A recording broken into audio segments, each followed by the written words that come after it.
Is that what that looks like? Hello and welcome to Die Rolling. Welcome again. Can we please welcome back to the table, provided our sound is working this week, which I assume it is. Can we please welcome back to the table our very own Stu? Congratulations! There you go. Freed of all charges. Yeah. Survivor. Yeah. Legally charges. free. Legally free once No, more. those pending ones. We Don't talk about those. We don't talk about the pending ones. Thank you very much for taking time out of your day to come join us. We are a small number of intrepid adventurers based in the middle of nowhere in the rural world. This is our only contact with the outside world, and we appreciate you guys stopping by to bring us new experiences. And with that, we should probably roll the intro, I think. Lovely, if that was ready. Yeah, just...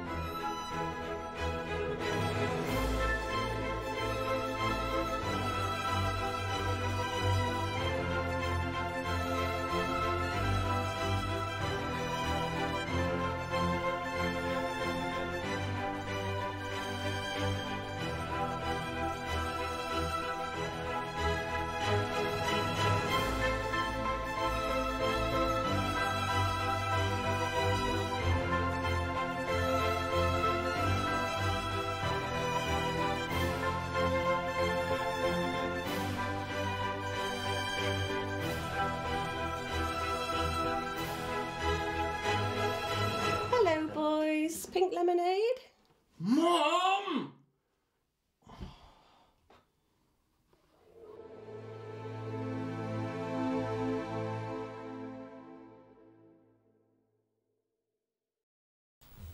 Hello again. So the first order of business, as we do every week, I would like to hand over the proverbial microphone to our lovely player, Josh, who will be playing Felix this evening. It's not actually a proverbial microphone, to be honest. Well, I'm not hand over the proverbial microphone. Yeah. He has a He's real got his, microphone as well. That's how you can hear us. Lectures on microphones are available. I'm going to hand this over to Felix to give us his very own... Kerfuffle! What an intro. Wow. We're on session 6, Jack. I did say session 6, didn't I? Yeah, good. What happened? These notes are useless. Not even in English. Yeah.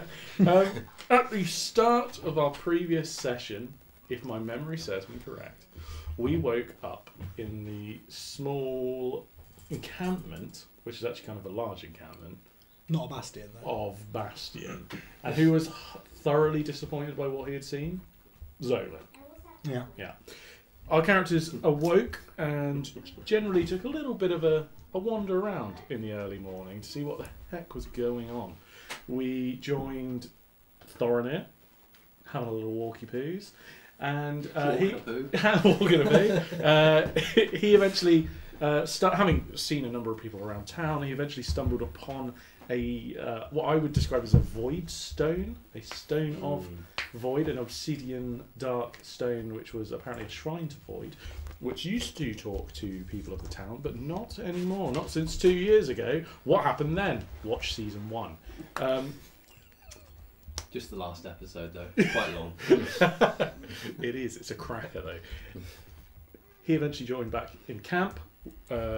Felix, our dog, had also a little bit of a wander around town. And there seems to be a bit of a spectrum of people in Bastion. People who believe in the sort of violent, active liberation of these people who have been thrown out of Equa, don't feel comfortable around the elves and their elitism, and also those people who believe in maybe a more diplomatic path. They can maybe find a place for themselves without a violent option. Not us. Our group came together. They chatted to Not, who is a bit of a soothsayer, and moved over to, I can't remember her name, but there is an arcanist of a kind in Bastion, who Zolan's... Kendra. Kendra. Kendra. The alchemist. Kendra, the apothecary and alchemist. And she is a worshipper of void, we found out, sort of from other people. But Zolan decided to instantly offend her and set up a. She rival instantly stand. offended me. Okay, explain. Yep, you can't do it. So there we go. Bastion has been around for 2 years, we found out. So it's been around ever since the end of season 1. And this pocket, we didn't really get any information out of her other than offending her. She had a number of books, of which Elantrix had a bit of a readie of one of them, and so did Felix. Did Elantrix come across any interesting information in said book? She took the oldest, most dusty book. Yeah. That was locked away in a special chest, but has not yet read it. But not much of a history. So these books are more of a chronicle of the people of Bastion than they are a true history of anything else. This is going really well. I'm a bit sleepy. I'm enjoying it. You're okay. We were told that we should go and meet with what's his name, Silden, at midday in the forest, and he would tell us a few things. We'd have a private conversation with him. So we headed out of town and we did catch up with Silden, but lo and behold, we also got attacked by a bunch of bastards that Silden eventually found out that Silden had worked with before. It was a halfling and a half elf, and combat ensued. Felix did some punching. Thorinir did some bow shooting. Zolan did some general hiding. Elantrix did some magic. And in the end, we managed to overpower these two, although the half-elf got away. Speaking to the half-elf and interrogating him, it turns out that what are they called? A Justicary. Thank you very much. One, yeah. A Justicary was hoping to trap Silden, or at least kill him, maybe. And the Justicary is waiting outside the town in Villen. Lovely. And that is bad. Justicaries are anti-magic. We have one member of our team who is a highly magical user. We have another member of our team who flaunts with magic wildly. But it's so camouflaged, you never know it was magic. We have a member of our team who is pretty much just a magic dog, and one which has a magical bag, and one who fires sun rays out of his hands. So it's all pretty bad. Of those, the magical bag doesn't sound quite so good. It's a Waitrose bag. Yeah. So it's not looking so good from the magical front. The group had a talk to work out what they would do next, and they agreed, without Malkin, because he was busy being hungover, that they would go back to the town and they would warn the people of Bastion. Felix wants to protect these people from any Justicary that might come. Elantrix, quite rightly, is afraid the Justicaries are a force to be reckoned with, and she believes to confront them will be certain death. So that's never stopped us before. That was Felix's kerfuffle. Thank you very much. Thank you very much. Marvellous. Excellent. Marvellous. So you found yourselves towards the end of last session within a forest that you know fairly well, a forest that is the entrance to Bastion. As we've described it multiple times before, it's kind of a deciduous, almost oak-like woodland. There's a few other trees, like birch, for example. It doesn't seem distinctly magic, but you realised through the acts of Thorinir that there has been some kind of manipulation of it. You feel that it's very easy to get lost in, but you're pretty sure you can backtrack your way back out again. Silden left you, and actually left in pursuit of the half-elf who was previously here, in the hope that you would catch up with her and waylay her to buy you some time. And if not, he suggested that he would be able to do something to buy you some time, but you're unsure of what that is. Not spending a huge amount of time, because I'm going to make some assumption that you are going to backtrack back out of the forest and up towards the Bastion. Fair assumption, people are nodding, that's a good sign. So you're going to head back up towards the Bastion, and I imagine you're going to head to the central area, which is where Bandor's tent is, where Nott's tent is, where Silden's tent is. They're obviously probably in combat, not a long period of time has passed, so it was noon. You're probably looking at a couple of what you in a city you would call a couple of bells after noon. The sun's moved slightly in the sky, so you kind of get into kind of mid-afternoon kind of phase by this point. And you find yourself outside this tent. As that's happening, you notice a fairly rough around the edges Malkin emerging from this very large bell tent, which is Bandor's tent or place of origin. And shortly after, Bandor follows him out. They're looking a little dishevelled. Bandor looks pretty much like he's done this. I suppose, Malkin, how is your character feel? How are you feeling? Is actually this a welcome occasion after so long in bed? Is it actually a terrible mistake? No, it was quite a pleasant evening spent with a person who has experienced some of these things that I've experienced, a comrade in arms. You're talking about the spooning or the drinking? And yes, now, thanks to you guys, I now can't look him in the eye. we're sort of yes, there is definitely a thing between us, which is considerably less than there was between us during the night. Just a kindling of a spark. Something.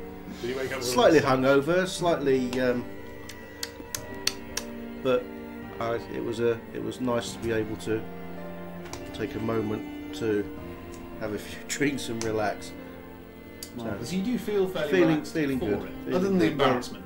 Apart from the embarrassment and the simmering hatred to my companions, yeah, feeling well rested and fettled. Wouldn't mind some breakfast.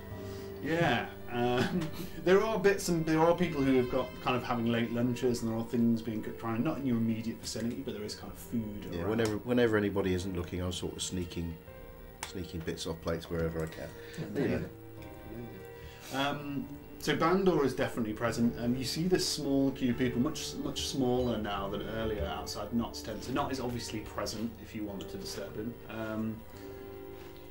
What does the party do next? We need to warn the people that the Just Decree is coming.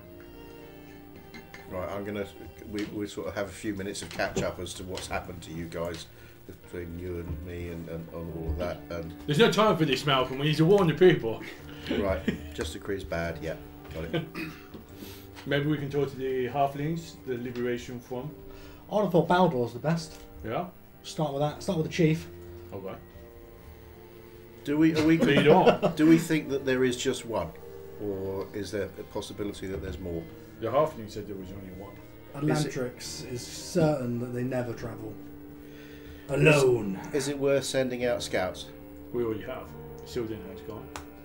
He'll come back in a few hours if he's not dead or captured. Okay.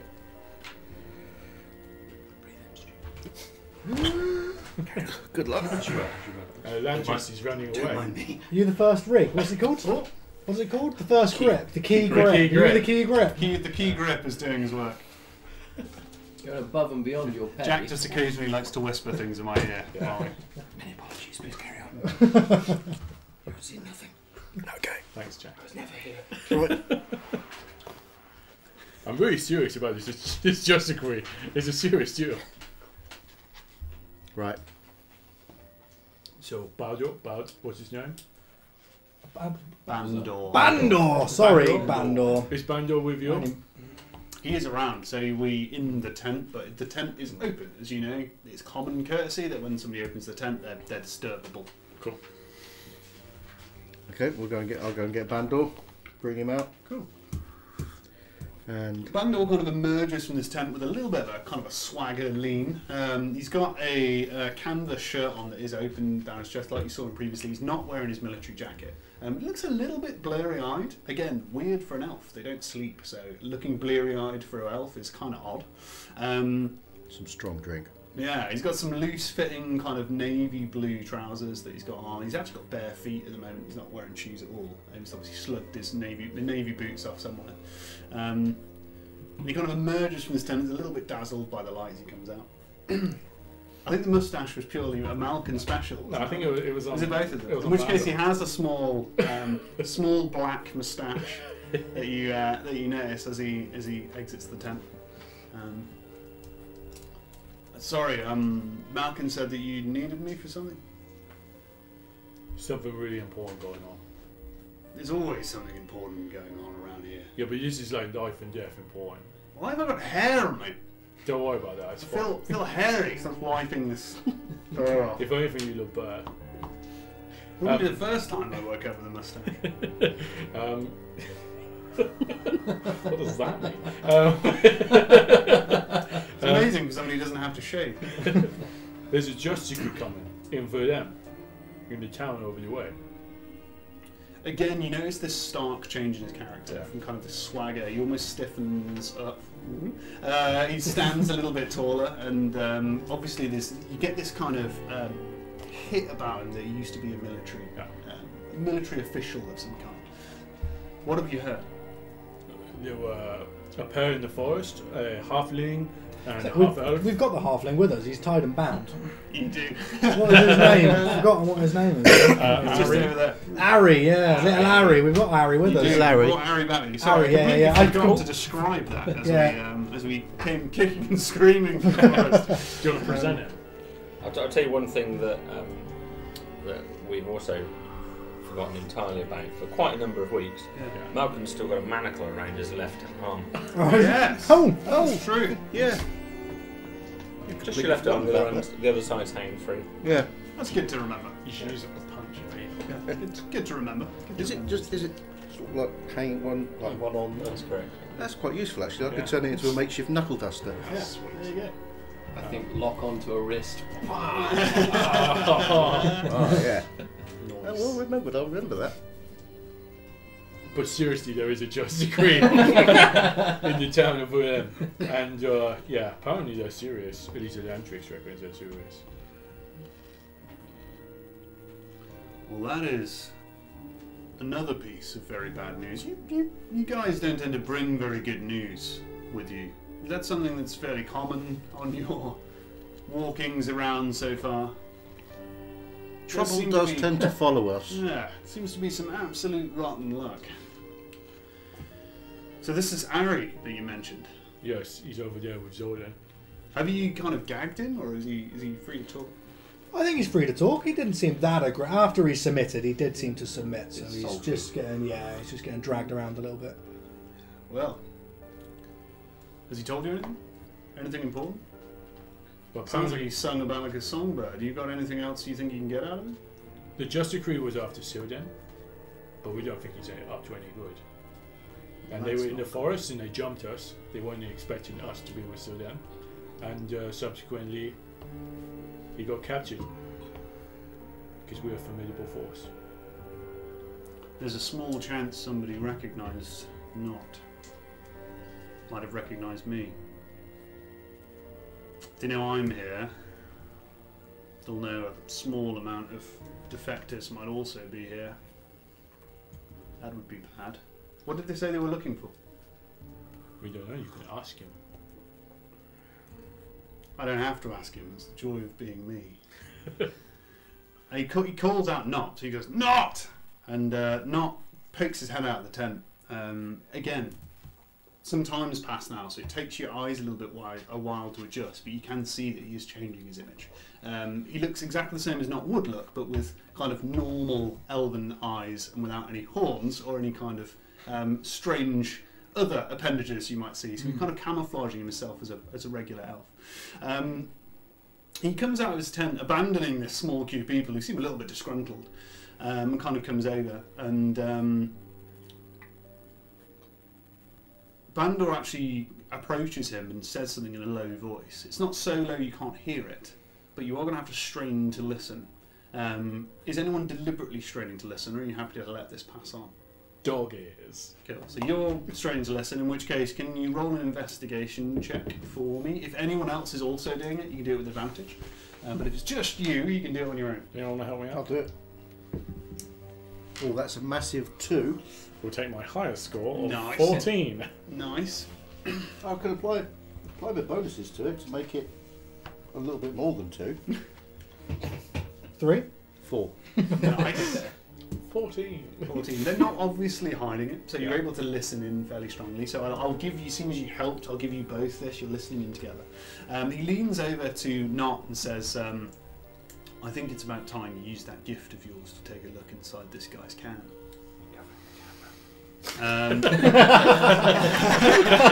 Hello.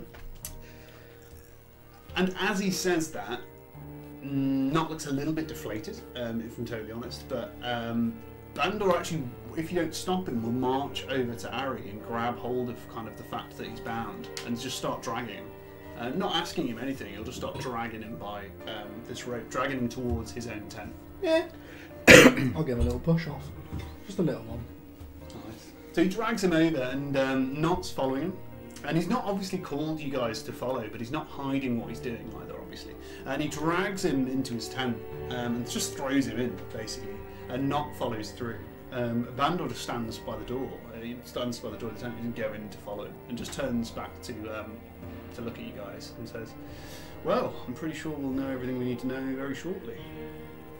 If there is really this Just Decree coming and he's as serious as Elandrix says, you might want to tell your fighters. You might want to prepare. Prepare for what? One Just Decree. What are they going to do? What's the plan? Well, Elandrix thinks that their formidable fighting force is on the road. Well, of course they are. Are you just going to let him walk in here with all his magic users? We need They'll to put them in cages like Not. They have to get in here first, and then we're going to have to figure out what one Just Decree alone isn't just going to march in to the Bastion and just start picking people off left, right, and centre. They're more devious than that. They'll have something going on. We need to learn what it is they're going to do. Equally, it's much more likely they're going to want to turn this to their advantage, which means they're going to have to make us out to have done something. It's likely they'll have a plan afoot. Something will be being cooked up. I don't know what, but we need to find out what it is. He's going to raise one big doggy eyebrow at Elandrix because she knows Just Decrees, at least in his knowledge. Just looking at her. What? It's a questioning. Are you hungry? Do you think this is true? They're not just going to come in here and start killing? I don't know. I'm not an expert, but I just was always taught to be afraid of them, to keep my power secret, and never come across one. There's going to be a reason they're coming in. I doubt they would just... They perfectly could wander in here and just start doing as you say. It's definitely within their power to do so, especially if we had, I don't know, the might of some of the dukes to call us out. Can you think of any reason why they'd be particularly looking for Sindar? Or Silden. Silden, sorry. He masqueraded as one of them for a while. Our best hope is they still think he's one of them. And that they think they can give him more inside information as to where we are. That would be our best hope. I mean, he's sort of playing a double bluff with them.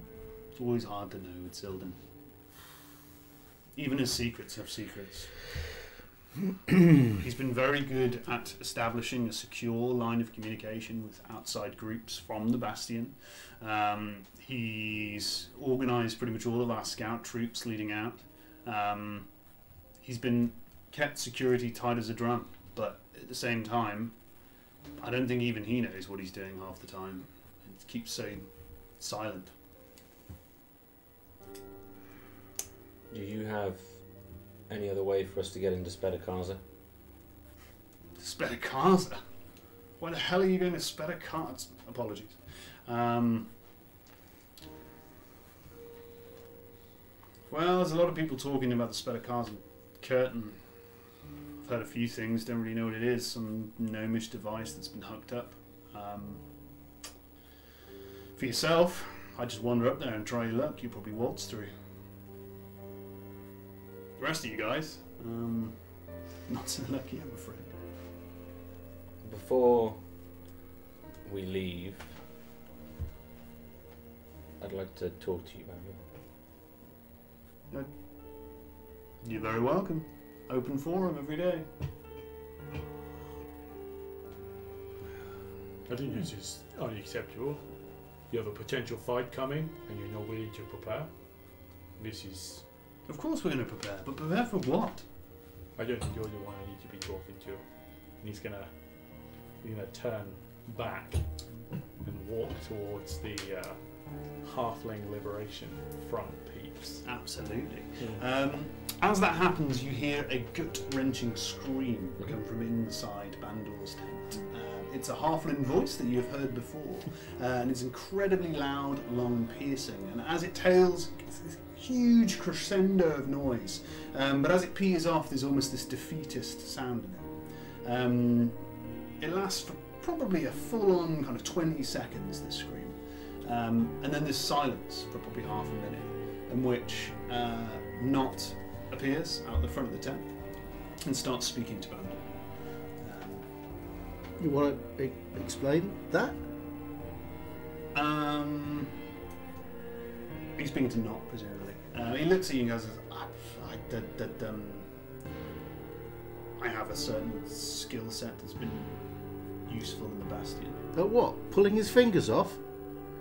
It's a little bit more subtle than that. He can read minds. Sometimes people resist. And it makes it... And it hurts. It's not pleasant. Don't try that on me. I won't do it again.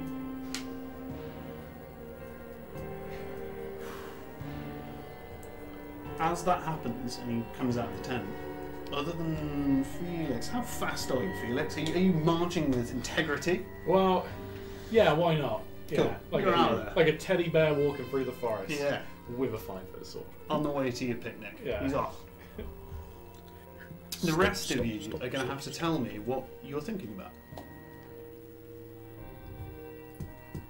Starting with Malcolm. What are you currently thinking about? Well, my personal. Doesn't have to be super deep. It's kind of surface level. Oh thoughts, right, if you okay. like, yeah. I'm very concerned that somebody is being tortured, mentally, physically, whatever. Doesn't sit right with me. So that's probably my primary thought at the moment. Is despite my friendship with your man there, I'm not happy about this. Absolutely. Deep friendship. Over to Lantrix. Lantrix wants to talk to Bandor and use his influence to relay the Augurs of Nell's warning. Sounds to good. everybody. On to Thorinir. Thorno is thinking about all the different gods flying around this place Yeah. and how everyone is coexisting and how there is an Ophidia worshipper kind of right next to me and what that means right now. Cool. I like that. On to Zolan. So I'm just thinking that Bandor's a bit useless. He's a bit of he's a man of inaction, and he can understand why there's so much of a divide throughout Bastion. But he's also trying to think of ways to potentially help the people. It seems like Bandor's not willing. He's just standing around waiting for something to happen rather than being proactive. So he's trying to think of some ways to maybe proactively help the people of Bastion before anything happens. Absolutely. Love it. Make a curtain. A big one. And while this is happening, Felix has walked off. And you've walked off towards the direction of this small collection of tents that are all kind of labelled HLF, that have kind of this big... it's a strange kind of symbol. It's almost like a wheat sheath, but in red. It's very crudely drawn on the side of these tents. In blood. Running business, these guys. Hopefully adding in blood. In blood. He's In blood. He's googling D&D campaign quick. So you're heading over to these tents, and they're there, and there are halflings around. Out front. Yeah, generally just kind of stood around. A lot of them are wearing kind of black boiled leather armour, so it's kind of rigid armour. Some of them are armed, but not obviously. There's kind of like daggers and kind of small weapons around. A lot of knuckle dusters and various things about. They kind of see you approaching and don't really make too odds with it. They're kind of happy that you're around. Cool. So he's gonna wander up to them and gonna stretch. He's got his big long sword over his shoulder. And he's gonna hang a paw over one side, a paw over the other, with his arms outstretched, just like real nonchalant. He's like, "You look like You look like guys of action. Absolutely. What can I help you with? There's a big problem coming this way. There's a just decree out in Vidam, and it could be really bad for us. That does sound bad. I suppose you've spoken to the big man, have you? Yeah, he wants nothing to do with it. He's talking about interrogating people and just not preparing for action. Does sound about right. What can we do to help? Well, you look like a fighting force. How many of you are there? Fighting hasn't really been our opportunity at the moment, but I mean, I suppose we could do something. Nice. There's not a few. We've probably got 5 or 6 of us at the moment. A lot of us are out on recon, you see. 5 or 6 fighting men? Oh, fighting, yeah. Tell me some tales. What have you done? Well, outright fights have never really been my thing, but I can show you something if you like. So can he size up this guy that he's talking to? Yeah, sure. So You want to do probably an insight check? Unless you just want to generally give him a look over, in which case. no, he's sizing him up for his fighting prowess. Sorry, what was it? An insight? Insight, Only possibly? a 9. Only a 9. He's got a few hard knocks. He's got scars here and there. He's obviously seen some kind of fighting. You're not sure whether it's general combat or whether he's done any kind of term of service or anything like that. So it's hard to tell. Okay. Would you be willing to fight these people of Bastion? I'm willing to fight every time I get up in the morning. I love the call your jib. You need to meet a man called Jammy. I think I do need to meet a man called Jammy. Go to the back of these tents. You'll see a relatively square-looking one, dark grey. Ask for Jammy. He'll show you what I think you need to see. He's gonna look for deceit in this, just see if he's being stitched up, Yeah, sure. because it sounds kind of a little bit like a trap. Yeah. It's not great. It's a 2 plus anything would be bad. Okay, I'll go see Jammy. So yeah, sword over the shoulder. He's going to wander through the tents up to the grey one. But he's going to stand in the middle. I guess this is like a tent circle, is it? Yes, yeah. So you basically got like a few tents with all these symbols that you can see now you're closer. The symbols are actually drawn on the back of the tent. So they're almost like making the central corridor, but the backs are turned to almost making an internal camp. Yeah. And you'll notice it's similar to what you said. There's probably about 10 tents all in a relatively discordant circle. One of them is dark grey. It's a little bit bigger. It's a ridge tent if you're into tents, so it's a bit longer than the rest of them. Into his tent. Yeah. So it's a little bit longer than the others, and it has the symbol on either side of the front kind of flaps, which are shut. So they are. Okay. It has been closed and still shut. Cool. So again, he's gonna do this stretch. This is a really heavy sword he's got on his shoulder, so he's often stretching and moving the weight around because it's not a comfortable thing to carry or at least stand still with.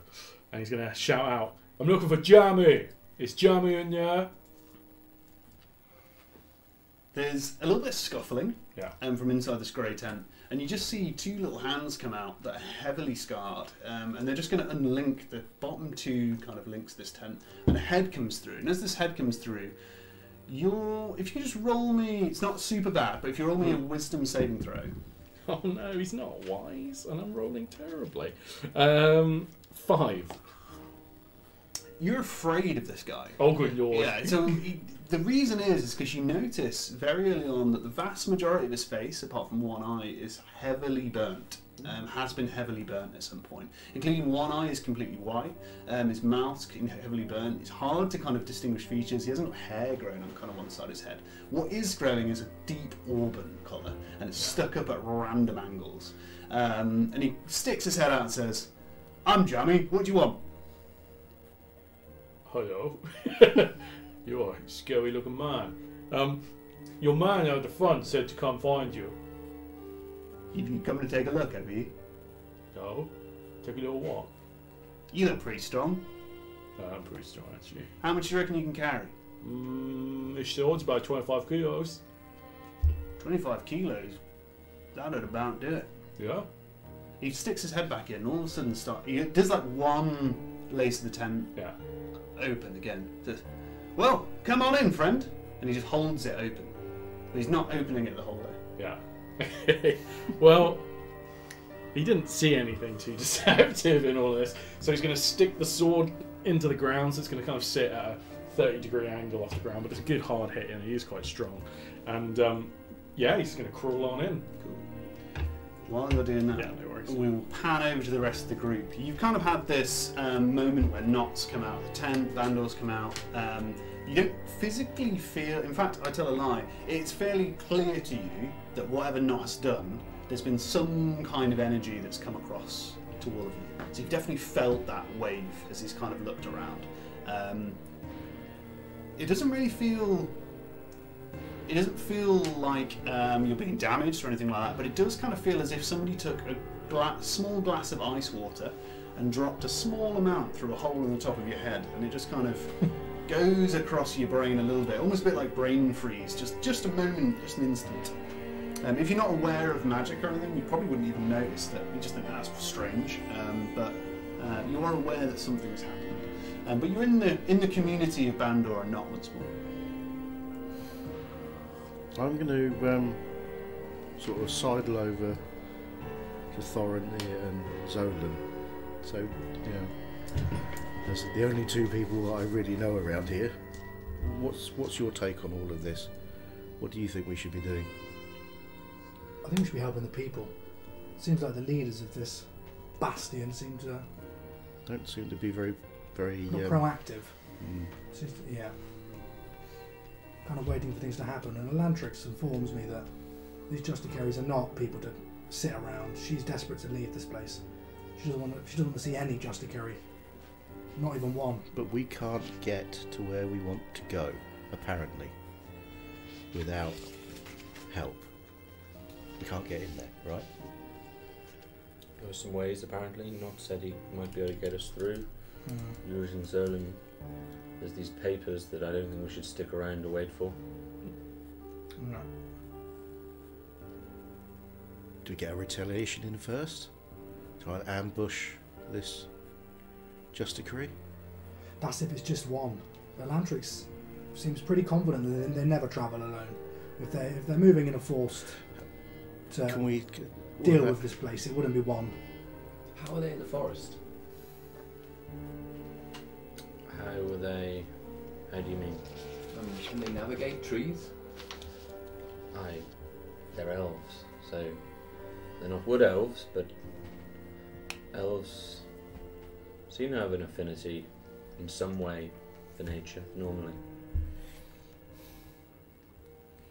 I can get around a forest. Not as well as you can, Thorin. Why don't we go see if we can find him? Let's see if we can find out if there is just one. That seems to be the primary concern at the moment, is if it's just one operating on their own, or if it's however many they normally travel in. If it's one, I'm fairly sure we can deal with it. I wouldn't be so sure. You haven't seen us when we get going. You haven't seen them. Killed the god. 20. I said that quietly enough so that the other people... That was the coolest thing said all time. Oh, well, yeah. It's a reasonable comeback. Yeah. Can you roll a stealth check for me, Mal? Stealth? So we're going to pick up now. 16 plus... I might swap out my D10. They killed a god. The heroes. No. Stealth. That is 21. like As far as you can tell, you're pretty sure that nobody ever heard. Do you feel like you're punishing I us? did kind of go for sotto voce on that. Bandor, can I talk to you? Of course. Shoot. Maybe away from these guys, if that's okay. Sure. He walks back into his tent. Okay, she follows him. What do you know of the augurs? Very little. Not really my line of work, as you probably imagine. Why? Are you here to enlighten me? Maybe. Have you encountered any of us before? None have come to the Bastion. I suppose you've all got your work cut out for you, doing other things. Yeah, not so much. Don't suppose you can help us in our plight. Maybe. It depends if you can help me. What do you need?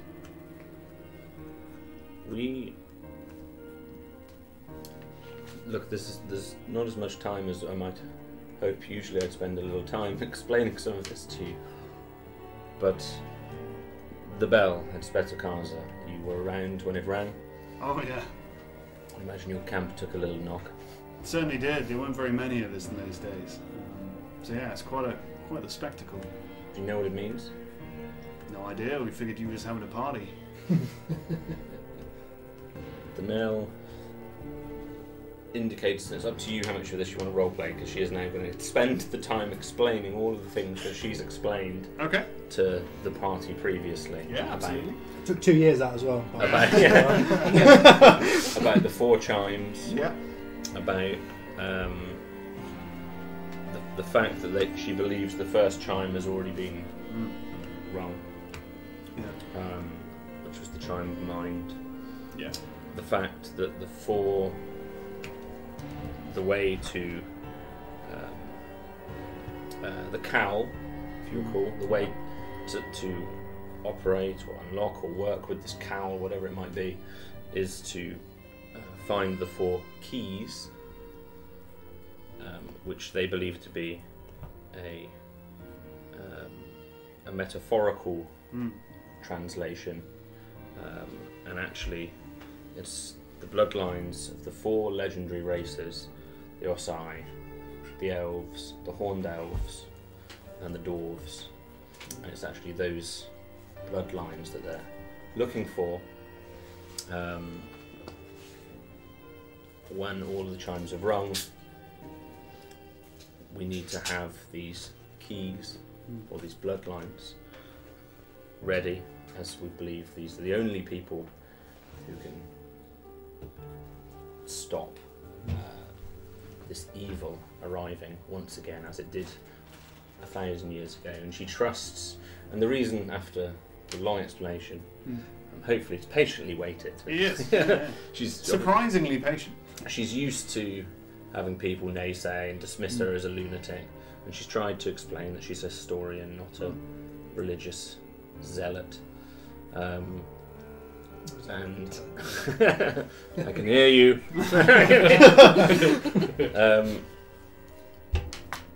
The people who are here, I believe, are on a similar plight to myself and the rest of the augurs.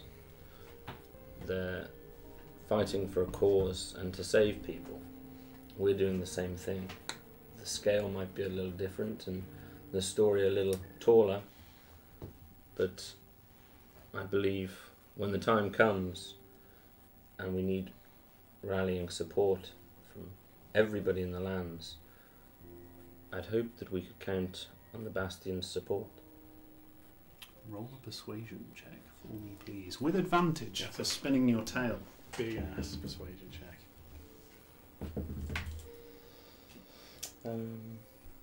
It's 13. 13. Well done. With advantage. That was advantage, yeah.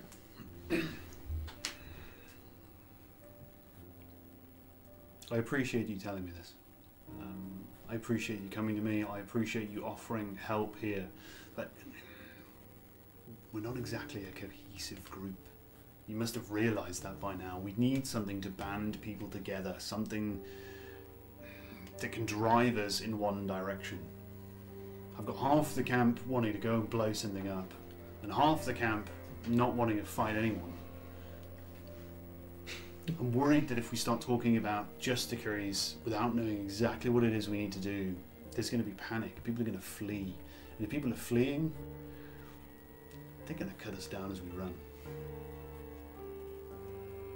And they're going to find an excuse to do it. And before we know it, there's going to be an arrest warrant for everyone. There probably already is one for, well, there is one for me. They just don't know where I am.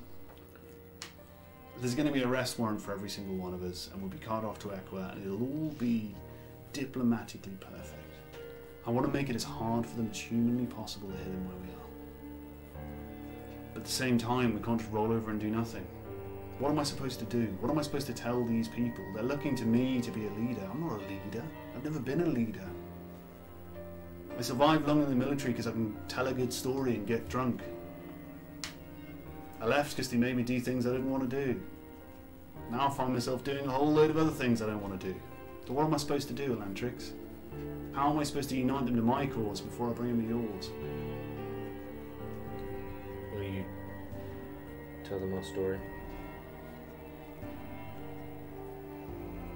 And the rest they think I've gone mad? I believe you for what it's worth. If you'll tell them our story, and if the others agree, tell them these are the people who killed the god. You're kidding me. That's who these people are. That's how you know this is true, isn't it? Yes. That is why Sildon wanted to bring them here. He thought he could unite the Bastion by telling them that the people who killed a god have come to support us.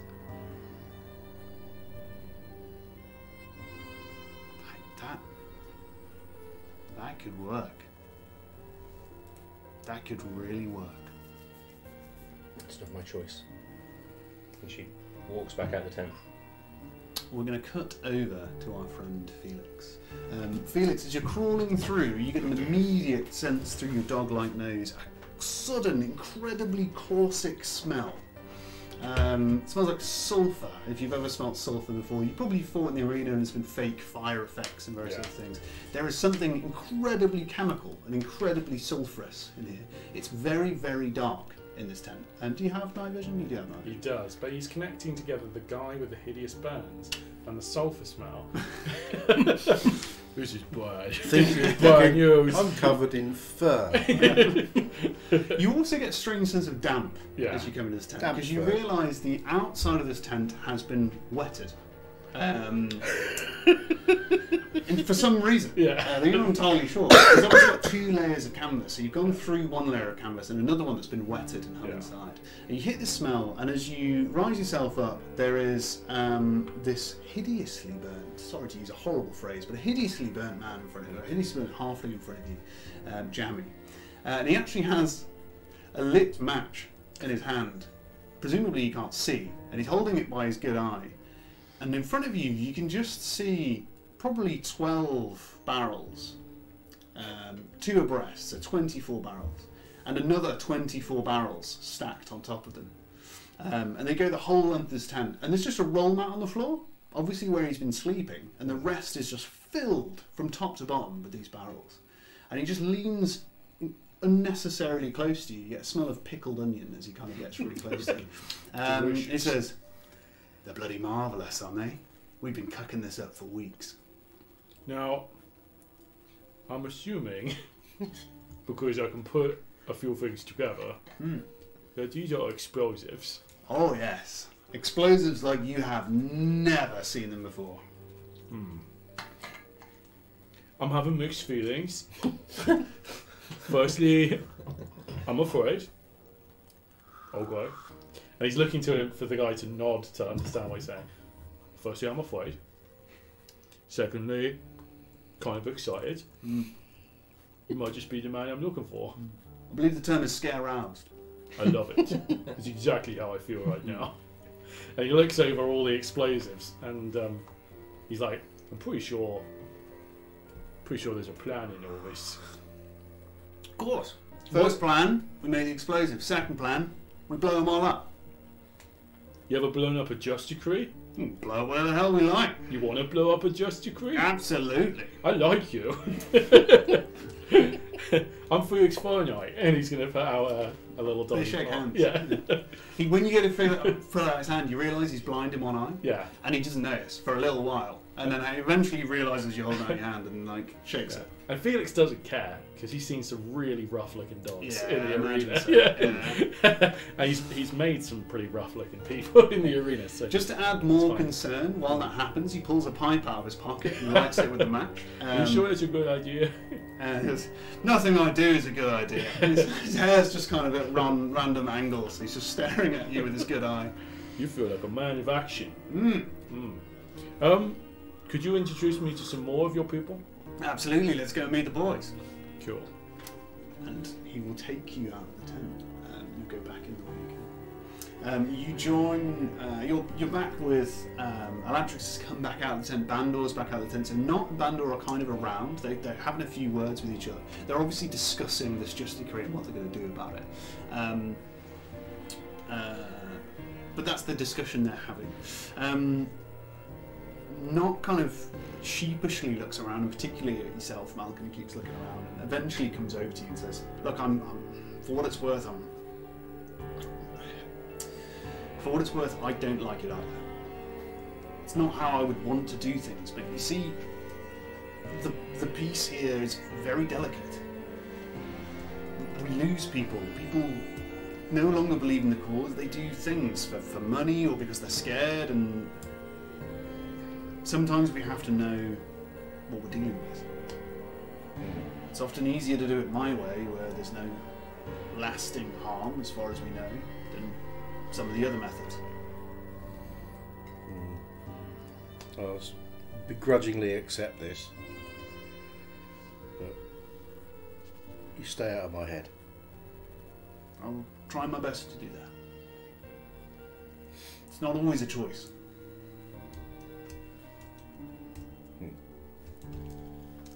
I do have something for you, though. He walks back over to his tent, and as he goes into his tent, he comes back with a satchel. And you will recognise it, because it is your satchel. Oh, my satchel! And he comes out of his tent. How did you get my satchel? Well, the brownies, they congregate here. The brownies congregate here. Yes, it's the magic. We think that's why there's so many of them. Right. So they come here and they congregate, and sometimes they bring us things thinking that they're helping. Clearly, they thought they were helping. One of them brought me this. Oh, well, thank you. He hands it over to you. Thank And you you. are fully equipped I once have more. my bag back. Could we get a cheeky brownie giggle from Jack? I missed it. I sort of look around suspiciously, see if I could spot any of these brownies around, just giving them the hairy eyeball in There's case they're nothing, looking. you don't see any around. Yeah, they're obviously either hidden or not currently present. Brownies. Thank you. What you, is, Not. if you don't mind me asking, what is the plan? I mean, surely you've come here, you've asked about Just Decrees. We need to know more. What is it that you're going to do? To be honest, I think the first thing that we need to do is find out if this is a solo effort or if they're coming mob-handed, because that dictates our next plan of action, surely. Look, there are a couple of other members of the Bastion that have similar dispositions as myself. I've been coaching them through it. Ever since Void fell, everyone's a little bit more aware of their senses, but it's left some people touched. They have strange ways of interacting with people. They see more than they want to in people's minds. A couple of them have been talking about towards the back of the Bastion there's a sheer rock face. You can't climb it, it's impossible, but they've been hearing voices. It could be nothing, but hearing voices from that area of the Bastion. At first I thought it was the brownies, I thought it was just people getting drunk, hanging around, but all the stories seem to line up. We don't really have time to go and investigate it, but it could be something worth looking into. perhaps I could go with you, probe around. If there really is a plan afoot, maybe that's something to do with it. It's all just a little bit too similar. But of course, if you have a better idea, I mean, it's just it could be nothing. It's just something I've been thinking about. I'm just trying to help. Okay, I'm happy to go and have a look. Yeah, I'm happy to go and see what's going on. See if it gives us any insight. Did you get anything out of the halfling? Sadly, yes. He did meet with the Justicary. A Justicary. Definitely one. One of villain. What he said was true. They wanted Sildon. It looks like they were after a group of people. There's some kind of rumour afoot that there's a group of people that are going to gain support for magic users because they killed a god. The same rumour we've heard, so we can be absolutely certain now that the Justicaries have heard it, and for whatever reason they think they're in Bastion. They think they're here. Yes. Okay. Right, well... Which actually, the way he was talking, could be a good thing. Sounded like they had other plans for us, but it doesn't sound like they want to kill them. Maybe we could pretend that they were here. Maybe it'd offer us some protection. I don't know. I'm just thinking outside the box. Just ignore me. Okay. Well, I haven't had a good look around this place anyway. Okay. So, I think if you want to show me the furthest extent and what sort of defensive capabilities we might have here, just in case it comes to that, Okay. then as long as you guys are happy with it, I'll go and have a look round. What are we going to do? Well, you're welcome to Come come with me if you We'll like. come along. I told them what you did in Dathgar Crack. What did you do? What did you do?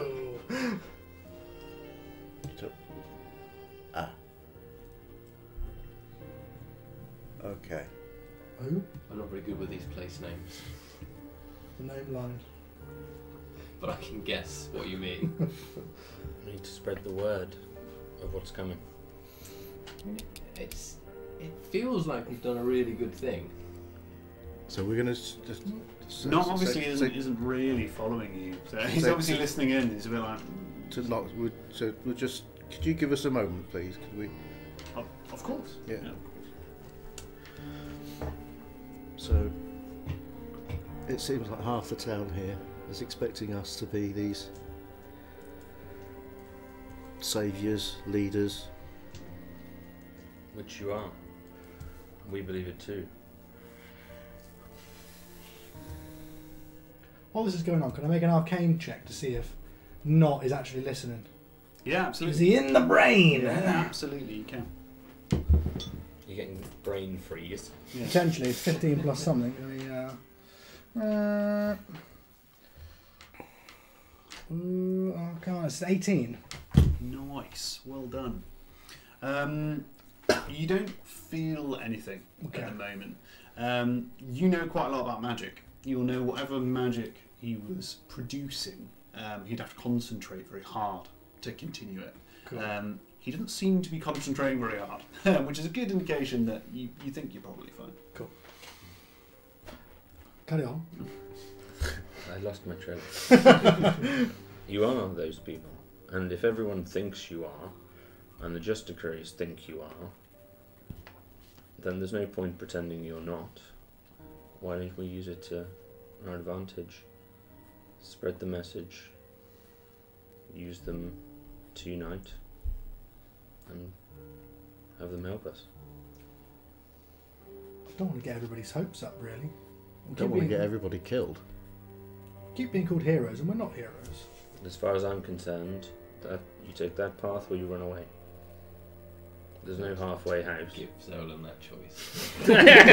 I'll address this to you, fellas. I don't think you help a bit. You help entirely and use it to your advantage in every possible way you can, or you don't get caught and you run away. They're your options, as far as I see. Well, like you said, I don't feel comfortable about leaving these people to suffer for something that we've done. I think we can all. If they're going to come here looking for us, then if they don't find us here, what are they going to do? I think we came here to help people. I think we can all agree that when we heard from Sildan and we heard from Nott about people in trouble, we didn't need to be here. We could have gone to Spetakars or we're going to Spetakars, but we've chose to come here to maybe help some people, and now we are here. We can't just leave. We're going to stand and fight? I don't know. I'll stand and fight, but I don't think we should be declaring that the heroes and the people that have killed Void are here to fight with them, because we're not those people. They're going to think we're something completely different to what we are. Zillion, you are. It was a coincidence that we ended in that situation. You don't accidentally kill a god.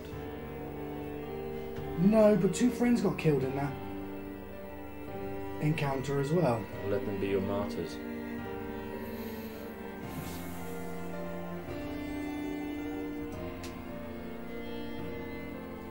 It's a difficult choice. It is a difficult choice. And no offence to anybody, but probably our biggest heroes of the group have died. There's the dog. That's true. Savage. You are aware of you are aware we are the heroes. Yeah, he is aware of it. We spoke about this on our travels from Villain. Does he know? You certain? I don't think he cares. Yeah. You're probably elsewhere right now as well. He is. Yeah. Yeah, he's currently in a town. High on I'm just- explosive fumes. Just thinking Yeah. if he does know.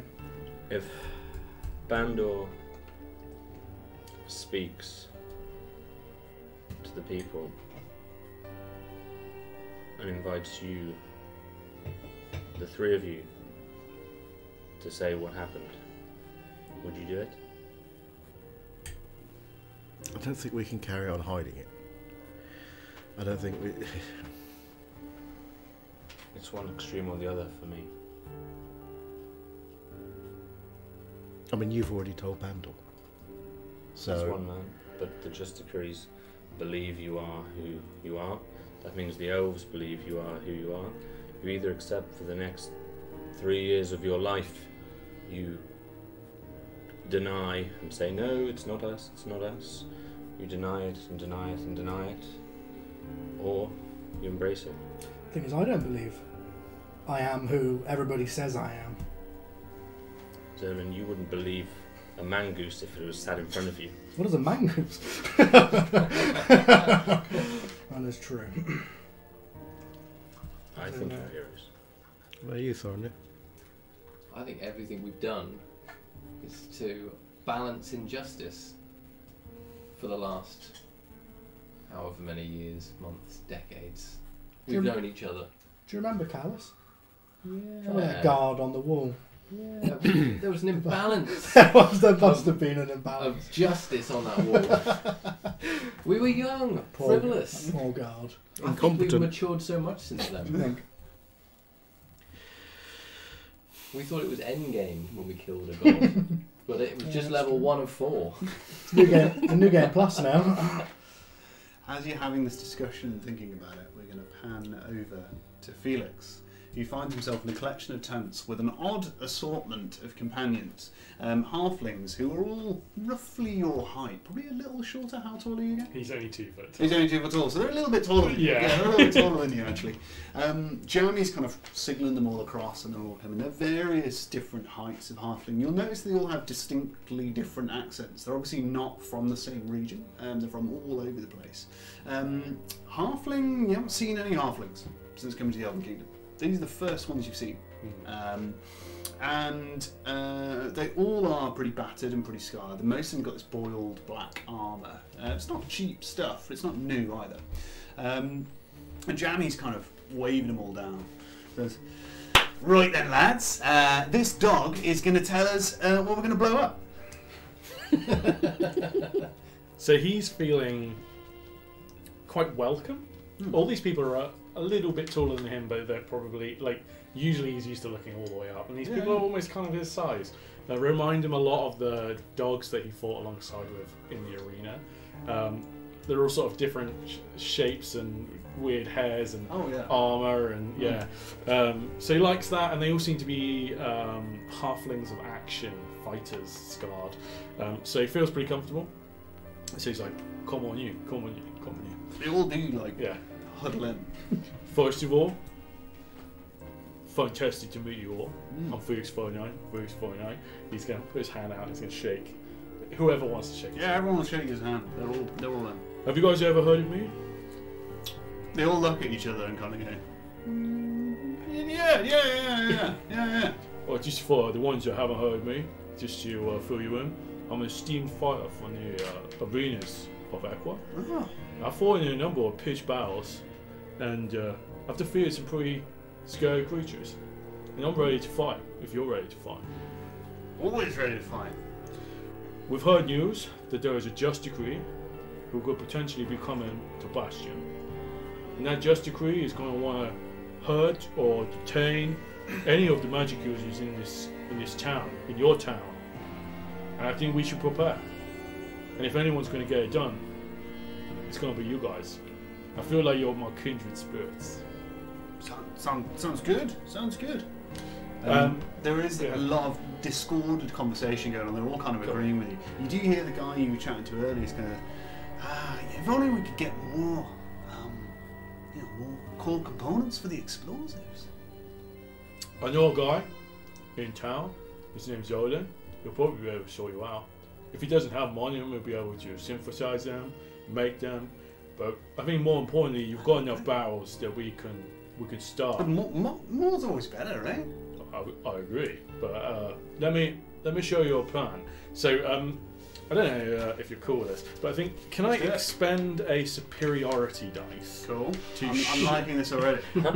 to show that he knows what he's doing when instructing multiple groups of combatants? What would you normally spend a code? So superiority does Usually more like he spends- reaction to. He uses Yeah, so he uses okay. them in combat to do maneuvers that are faster and quicker and better Yeah. than other combatants. Okay. There are a few that do group kind of make everyone feel good and fight Yeah. better, etc. Yeah. So I'd like to kind of use one just to show that he is martially adept. Yeah, sure. Cool. Absolutely. You can do that. Cool, and he's going to use his superiority dice to take one of the knives out of the belts of one of the halflings, Yeah. and he's going to draw in the ground, and he's going to draw what instantly to them is a clear map of the entrance to Bastion. Cool. Yeah. Okay, and he's going to put crosses on the ground for trees that he remembered that come on coming in, Yeah. and to them they should hopefully see a battle map. Yeah. Okay. I think it's simple. We should set at least 2 or 3 rows of explosives strapped to the trees on your entrance, and we set ourselves up slightly uphill of either side. We're gonna have to hide. Let you guys work out what we can do to hide, and then we want flaming arrows, and we want to prepare. We want to be ready for if anyone comes through. 54, 104, 154. And then we look out. As soon as somebody comes, we blow the whole lot up. We blow the whole lot out. Sounds good to me. Let's get moving. Cool. I like that none of us know this plan. We're going for a nice walk in the trees anyway. Could all go well. Yeah. Okay, I'll go terrible. find Zolan. Try and help you get some more of the supplies you need.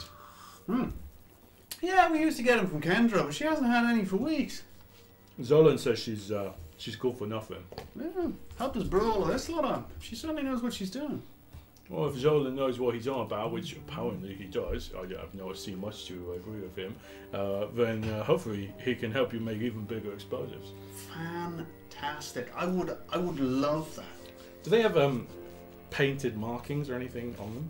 A couple of them have red markings, but it's mostly kind of like a few dashes on their arms. There's Yeah. only one who's maybe got 2 dashes on their cheek. It's really simplistic. There's Okay. nothing like major going on. Are there any painters' supplies or anything by, like brushes or anything? Yeah, that they if use? you wanted that to be there, you'd probably find it. Cool. So you're going to just make a note of that. Cool. So you're heading back over to the group. Yeah. These guys are probably going to get a couple of few more moments. You're not very far away. A few more moments of conversation before you would join. So please go ahead. You were discussing whether you're going to admit to being big heroes or not. Not and Bandor are around if you wish to talk to them. It's your choice. I think we've got to. I think I'm no more comfortable with being big hero than you are. But if these people want somebody to rally around, somebody to focus behind, they're expecting us in some form or another. Why not? What do you think, Thorin? If it means that they can concentrate their efforts into doing whatever it is that they need to do to move forward rather than just sitting here and stagnating, then maybe it's a good thing.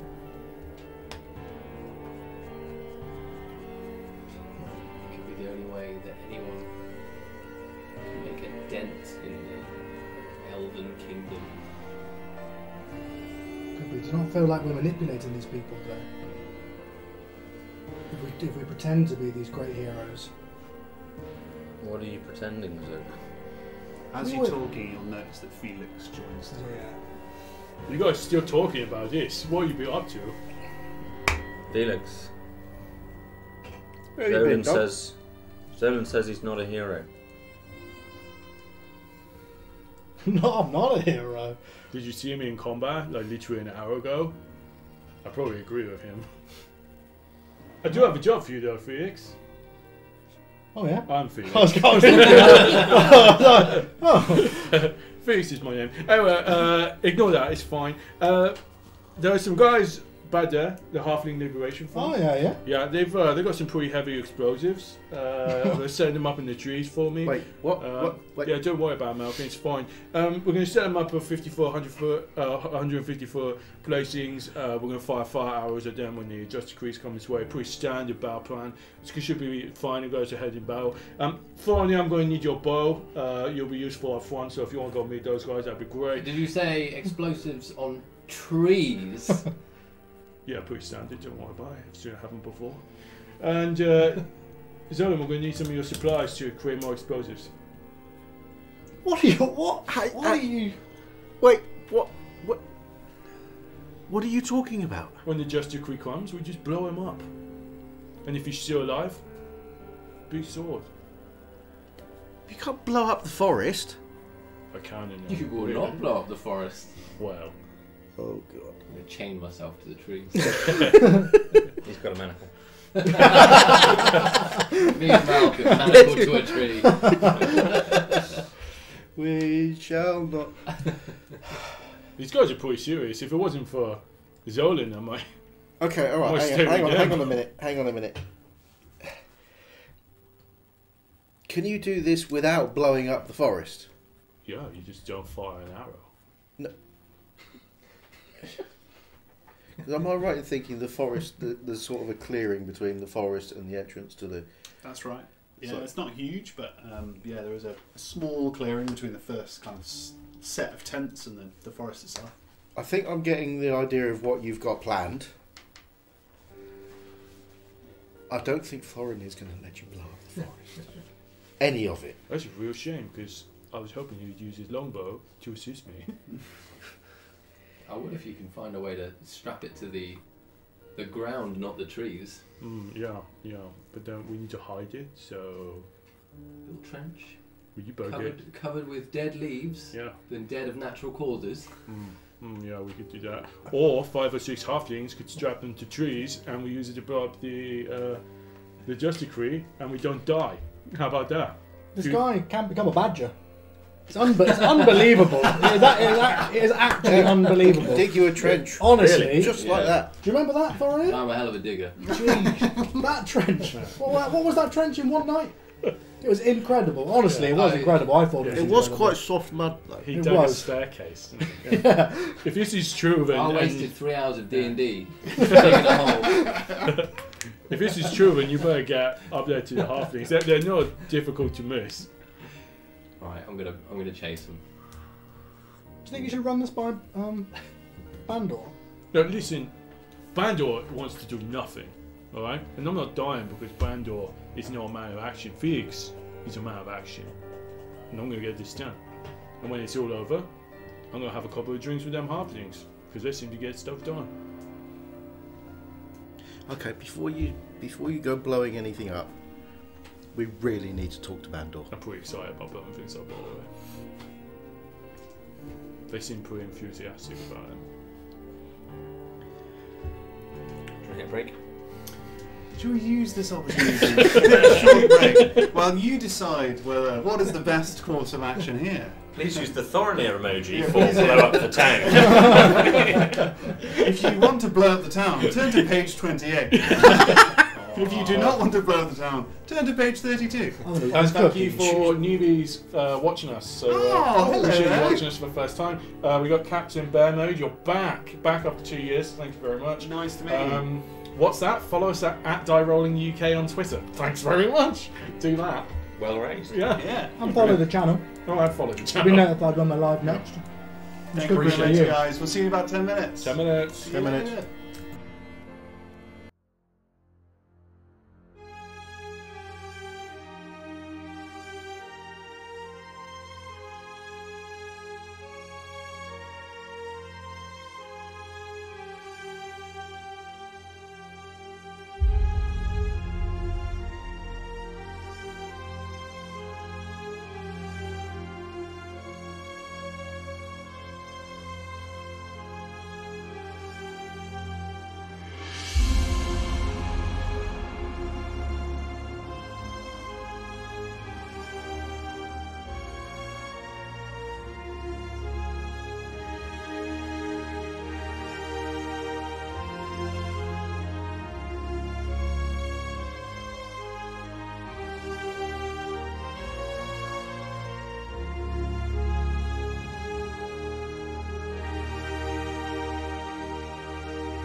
Hello, and welcome back. Thank you for still remaining through the break. I guess that's what it's called. You left the intrepid adventurers in a little bit of indecision, choosing between whether they were going to back a halfling liberation front to blow up the forest of Bastion, should they encounter some kind of resistance, or whether the heroes, or the adventurers, should we say, would claim that they were heroes in order to unify Bastion together, as it's currently divided. And that is how we left the group. Thorny had run towards the halfling. I scream back. Just let me know if things change. Marvellous. But other than that, the group is still together. Very So how are we acting? What are we doing? Bandors around, knots around. The time's ticking on quite a bit. There's probably been 2 or 3 bells 2 or 3 since you've days. been back. 2 or 3 days. 2 or 3 bells. If you're in a city, there would be bells roughly an hour. So if you're in a city, you would normally hear the ringing of the bell. The watchman would ring the bell. You don't get that here, so the passage time's a little bit hard. You can track it with the sun, but you'd think it's probably been a couple of hours.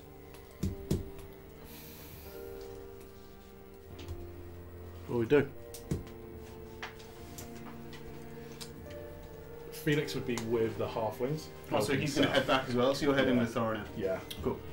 Thorin, are you crazy fast? Are you walking with pace with Felix? I'm just checking your speed relative to Felix when you get there first. that's all. So 35. 35. 30. 30. So unless you want to keep pace with Felix, you'll outrun him. I didn't know he was with me.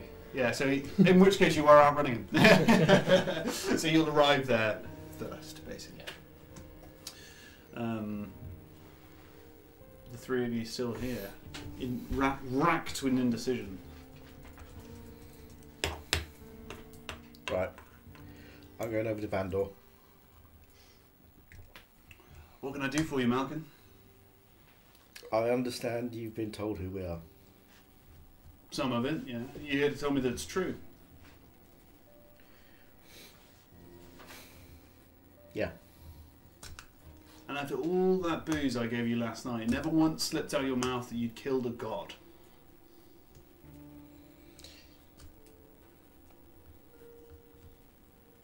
It killed one of us. Right.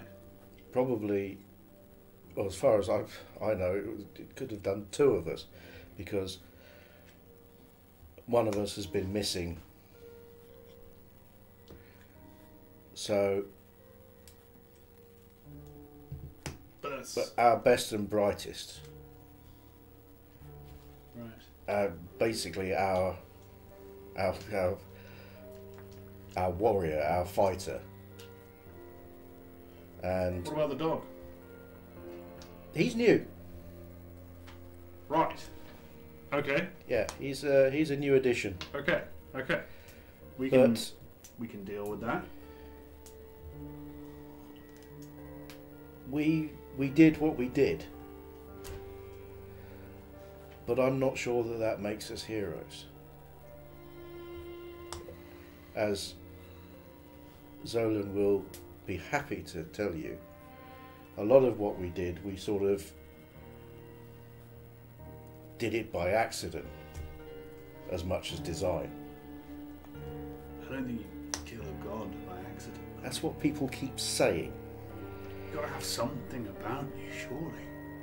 We felt the effects of whatever that was here, not still dealing with the consequences. Good consequences, I might add. I'm not sure that we can be what you want us to be, or what your people are expecting us to be. But that might just make you perfect for it. Anyone who thinks that they are fit to rule by definition are not. Maybe the fact that you happened here by accident is a good thing. Maybe it's what the gods intend. Gotta use that, Malcolm.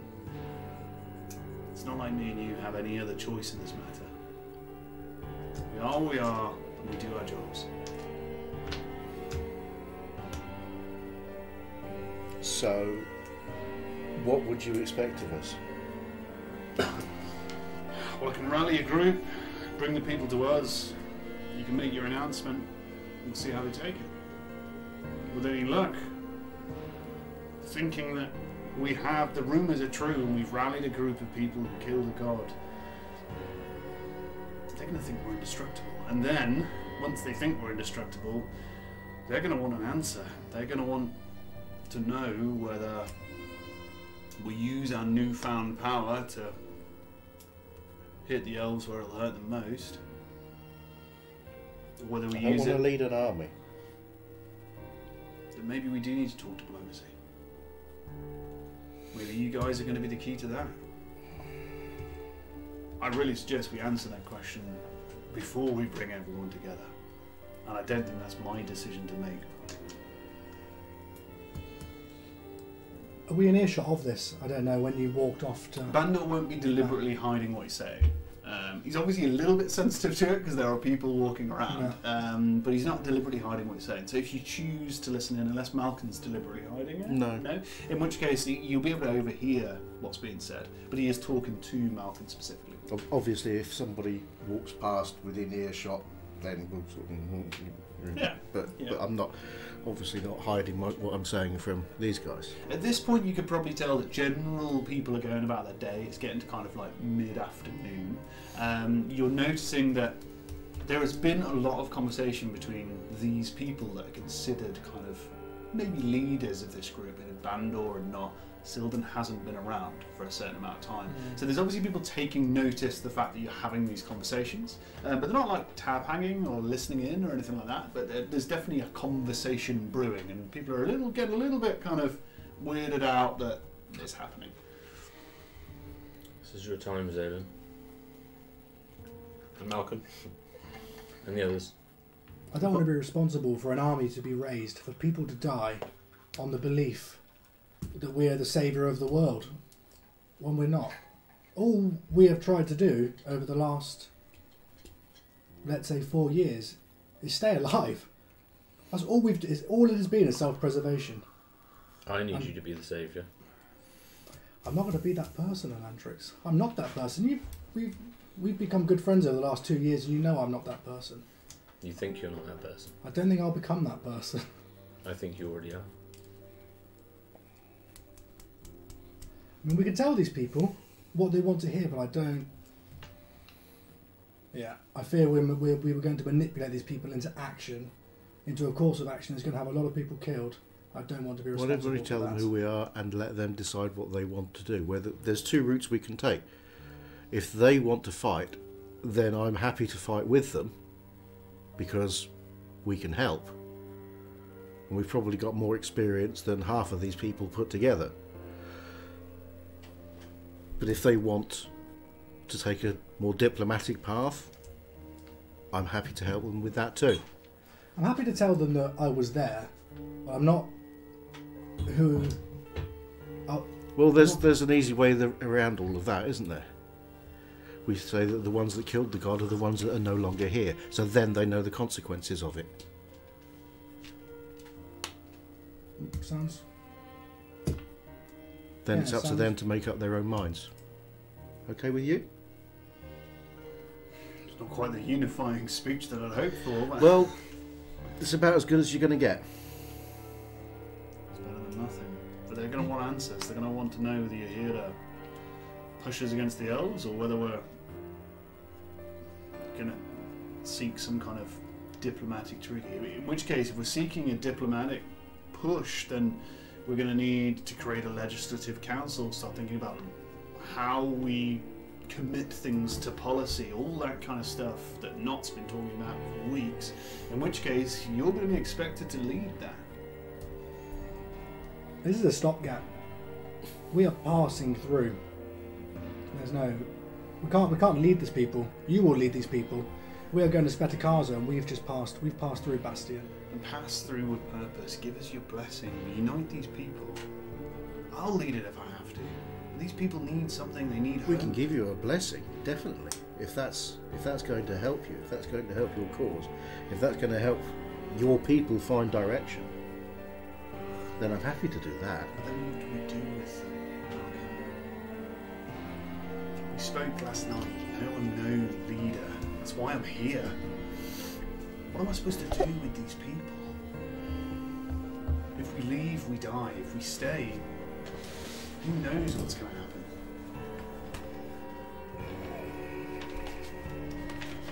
If you want a rousing speech, Felix will probably be the only person that will give you one. Oh, talking of Felix, he's planning on blowing up the forest.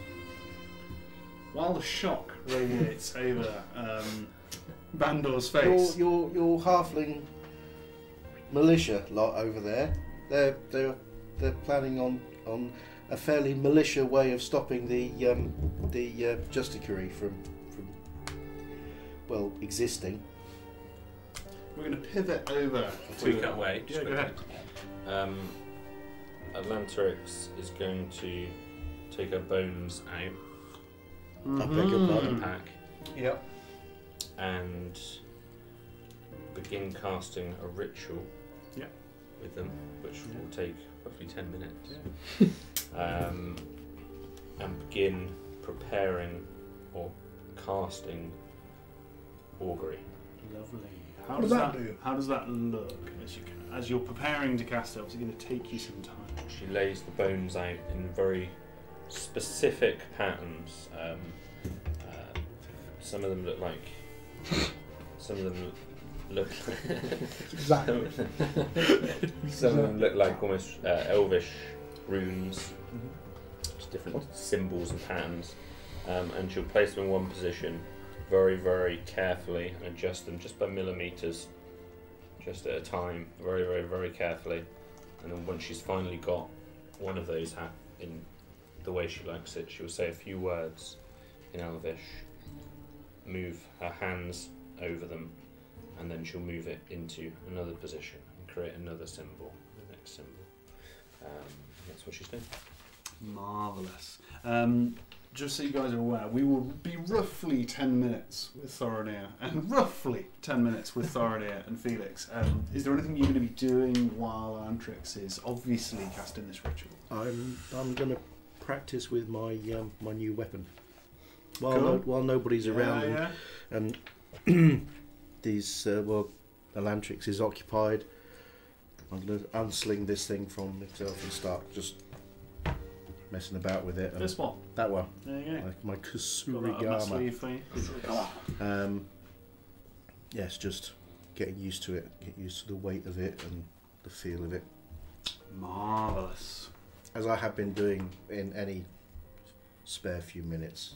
I've just been playing with this thing to get used to it. Well into the night last night. After Yeah, a few- yeah. Well, while I was pissed out my head on this god awful homemade rum, and I'm sitting there swinging this thing around, and There's a bunch of occasionally tents of cuts. there's little scratches down the side of my face and all across my arms, and getting the feel of this thing. Marvellous. What about yourself, Zerlin? Anything in particular?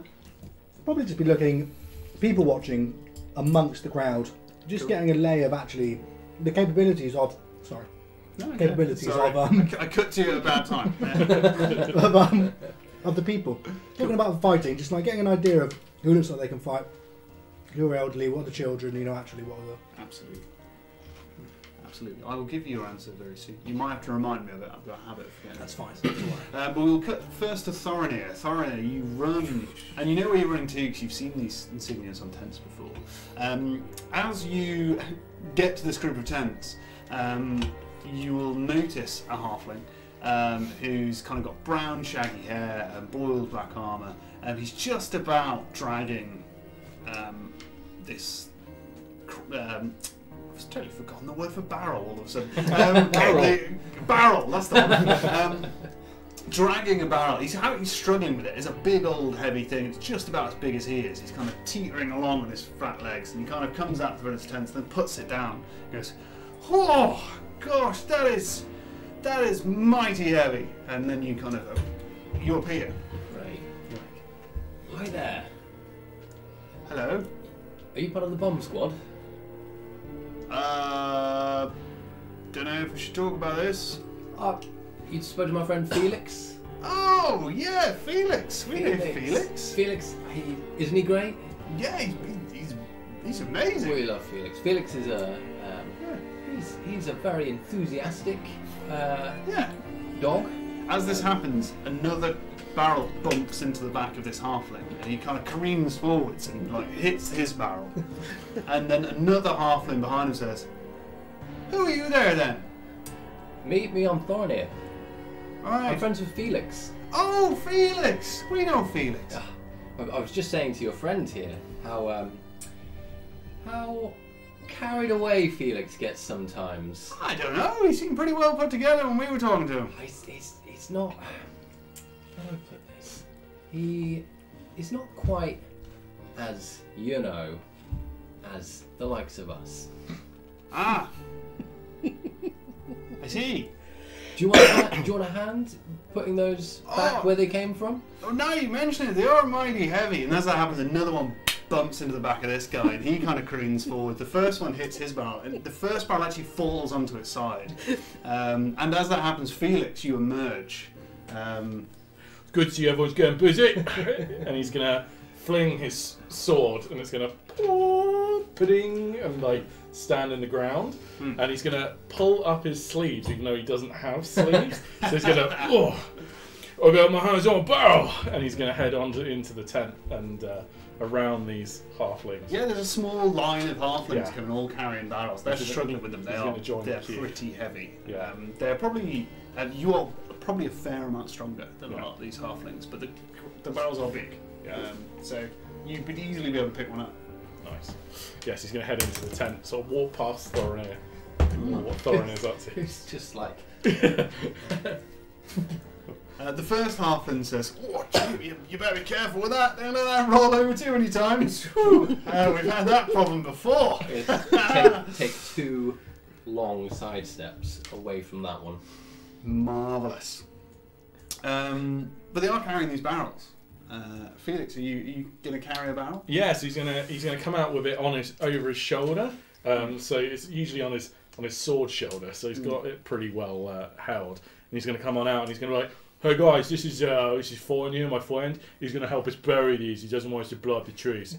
And he's gonna keep heading on with the barrel, sort of nonchalantly walk past everyone. He's struggling to carry them. One of them just goes, "Okay, so."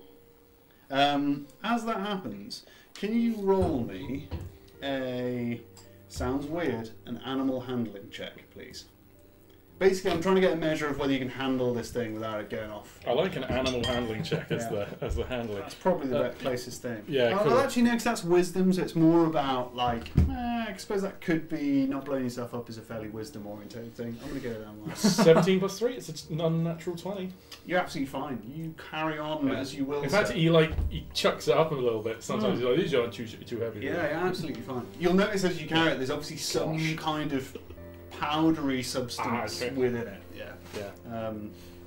You're not sure if they're all the same. Like, you've no idea, but this one particularly is powdery. Come on, boys, in your forest.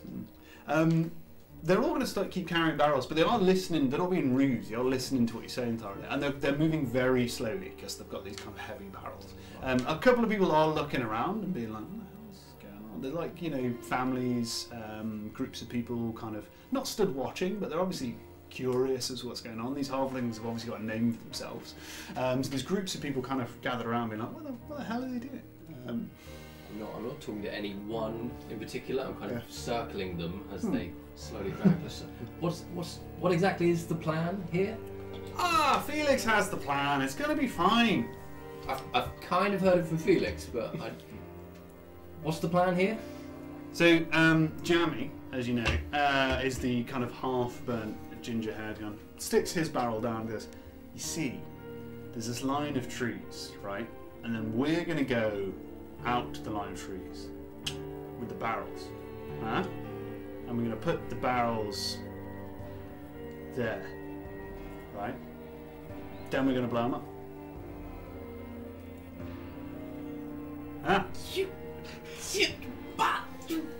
Yeah. That's a terrible idea.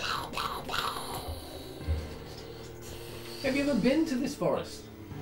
Oh yeah, we all came in that way. And you want to destroy this forest? Well, apparently it's going to help. No. How will it help? Well, I don't know. There's What? a jester could come in. We're just going to blow the thing up. Did you just drag big explosive barrels round willy-nilly all day We long, didn't blowing have things up anything without to thinking do about it? before. They were just kind of stacking up. I mean, we lost 3 already.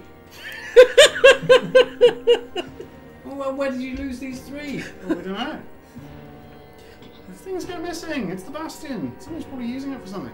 Maybe one of the bad people are using it. What bad people? The We're the bad Justicaries. people. I mean, they're the bad people. Why? Why? That's a good point. Where did they go? Why would they really need explosives?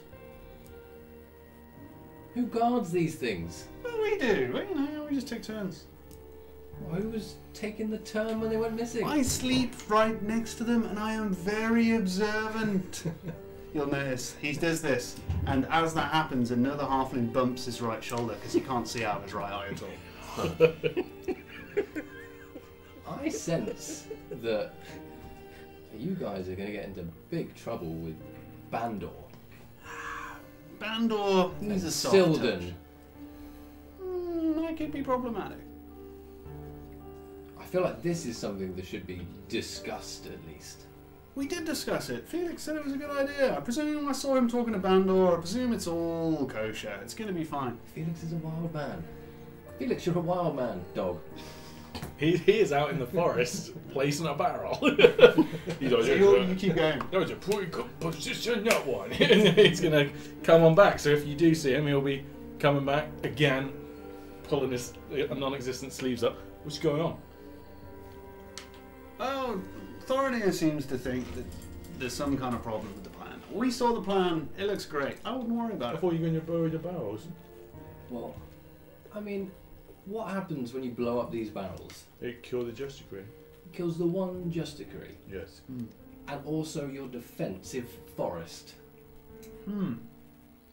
Anyone could just walk in after that. Yeah. But- it's a big forest.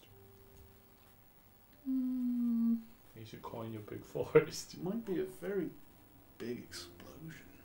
Really? We just use less barrels.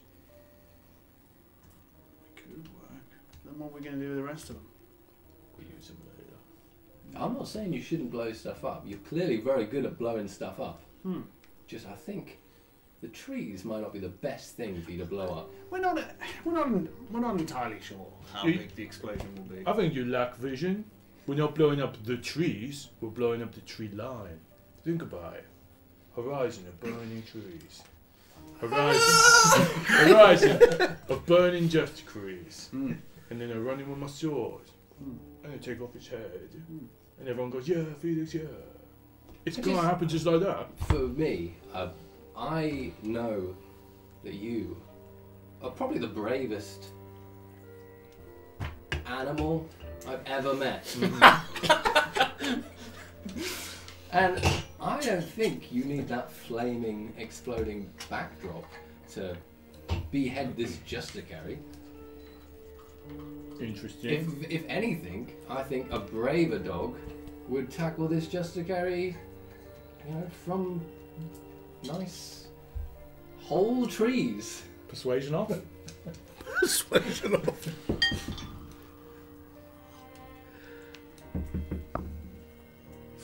$14. 9. I mean, 4 does make a pretty good point. But the barrels. No.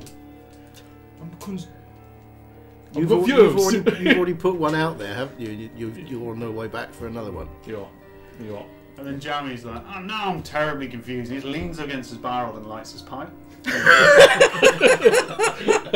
his bad eye towards the barrel. A cigarette in a petrol station. Yeah. Maybe we could just we do all like, maybe we do one line of barrels. Maybe just, what about, what's in these barrels? I don't know much about these things. I should ask this question. Well, you know, a little bit of this, a little bit of that. Kendra helped us knock some of them together, and we used our intuition for the rest of it. I sense there is a good cause for these barrels. I just think right now is not the time. We've already whipped up the guys. They're already carrying all this stuff out there. You know, it's not an easy thing to do. We're not really excited about this. There's a lot of inertia about this. Yeah. I came up with a plan. Well, right, I mean, nobody likes blowing things up, but sometimes you just have to do it. Let's go to the forest. We'll leave these here. Okay. Well, like Maybe right someone should watch them. right here.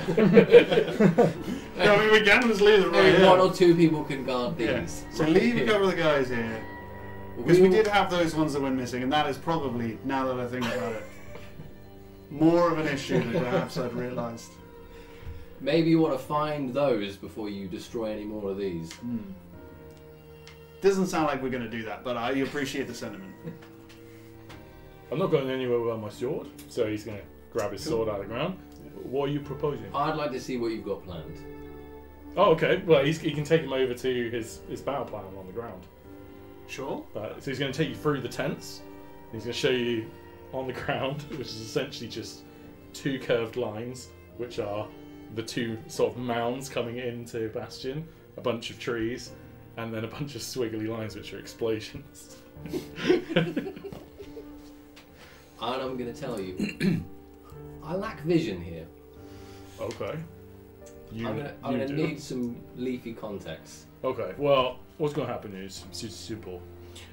We'll set guys up on the left and guys up on the right, and then we've got 3 lines of explosives, and then with flaming arrows, just a creek comes in, boom, blow them up. On this diagram, can I see a clearing of trees? Rather than here at all. He would have drawn it if it was there. So you basically have a line of tents. You then probably have about maybe 150 foot. It's not a huge distance, right? And then you've got a small amount of trees, and it goes into a thick forest relatively rapidly. So it's not really a clearing. It's like And about that is 150 feet. It's just dense forest. And then after that, there's a couple of trees here and there, but then it goes into dense forest very quickly. Yeah. I don't like this plan. We got 150 foot to play with Is that 150 foot? of grassland. That's like tents, and Yeah. then some grass, Yeah. and then Exactly. and then the forest. Exactly. Um, And you have these kind of sheer, almost like rocky, grassy kind of sides that make up the valley.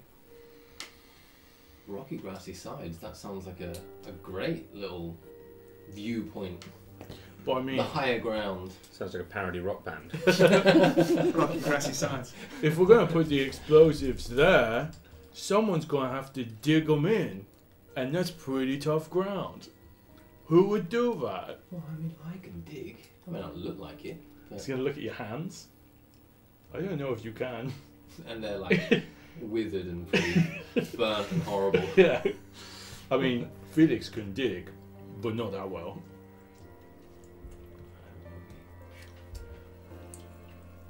I could be the animals. You can be the I animals? could be the animals. Does that mean I can be the elves? Maybe.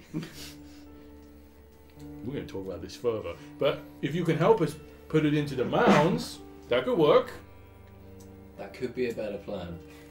But I still think we should wait for the others. I think they had something brewing. I'm concerned that we're going to act far too late. We should prepare first, and then if they have another plan, these guys can just blow up anyway. It's fine. Well, no harm in placing a barrel. Now you're talking. So yeah, So long as the rest come back away from the trees. cool. Maybe 2 barrels? Maybe 2 barrels. One of the other halflings passing goes, maybe 3, just to be sure. 3 barrels away from the trees. Nice. We'll get the 3 good ones, not the ones with the nails in. Yeah. Oh, okay. Don't know what that means, but I hope you carry them. So you guys will be able to go and prepare this. Yeah. So I'm quite happy for you to go and do that. So you're placing 3 explosive barrels dug into the ground in that kind of grassy. Just expanse. out of interest, to get to where they're putting these barrels, they've got to go past us, right? No, they're further towards the tree line than you are. Right. Okay. So we haven't seen this nutcase come past carrying a barrel that smells of boom. No, not yet. Okay. and then scuttling back again, giggling to Yeah, himself. so just to kind of get your boundary, you're kind of in a collection of tents where Bandor and Not and Sylvan spend most of the time. There's then kind of a small collection of kind of tents that sell things. But as you travel closer towards kind of the tree line, you kind of have this small halfling Right, group, okay. and then it's kind of Okay. We're going to head back to you in the wrong time to come to you, Jack, as you're eating a cookie. So I'm going to generally Delicious cookie. Yeah. Thank you to your wife. Yeah, Very welcome. Josh's Very wife, you welcome. made them for Yeah, us. in season 1, she was my fiance. In season 2, she is my wife. So Congratulations. So much time has passed. Purely based on season 1. Yeah. So you should watch it. You might get married. Is the synopsis. It happened to me. It could happen to you. Yeah, exactly. So we're going to go back to this other group. You're in the middle of casting a ritual. If you are suitably cookied and ready, you may ask your question and explain how you want to do that. When it's all ready, she's probably gone through about maybe 15, 16 or so different runic symbols on the floor inlaid in the dirt? Question mark? Yeah. Each time casting a hand across it and speaking a few Elvish words. And at the end she speaks a sentence entirely in Elvish to her god. And she places the symbol, she places her shield in the dirt, pierces it into it just beyond the symbols, and she talks to the runes. The symbol lights up on the shield again, just from that extraordinarily pale grey to this bright white light that glows off of the white shield. She asks it in Elvish. She explains what she's going to do in Elvish, and she says,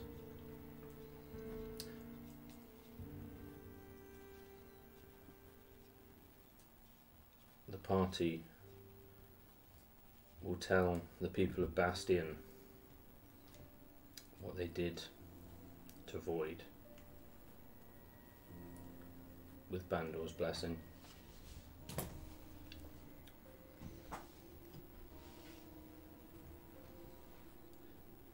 They will ask the people to unite and fight the elves. Or fight the Justiciaries specifically.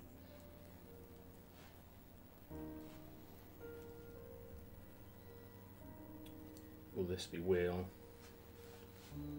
Or will this be woe?"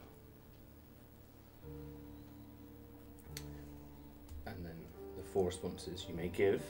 Oh, I know. Don't worry. Yeah, good. I'm prepped. I'm Good. ready. Yeah. As that happens, the bones that you've laid start to roll around in the dirt.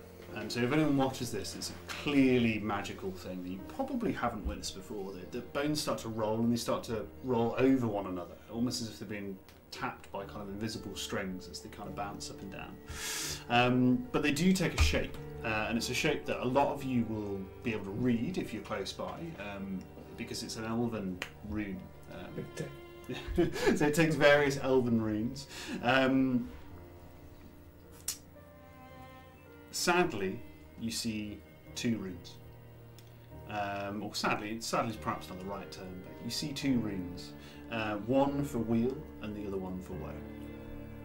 I think that'll be the case. Sounds expensive. Expensive, maybe. After that, they do kind of like, it stays there for a small amount of time and then it disseminates once again. What are you doing? Talking to Ophelia. Through bones?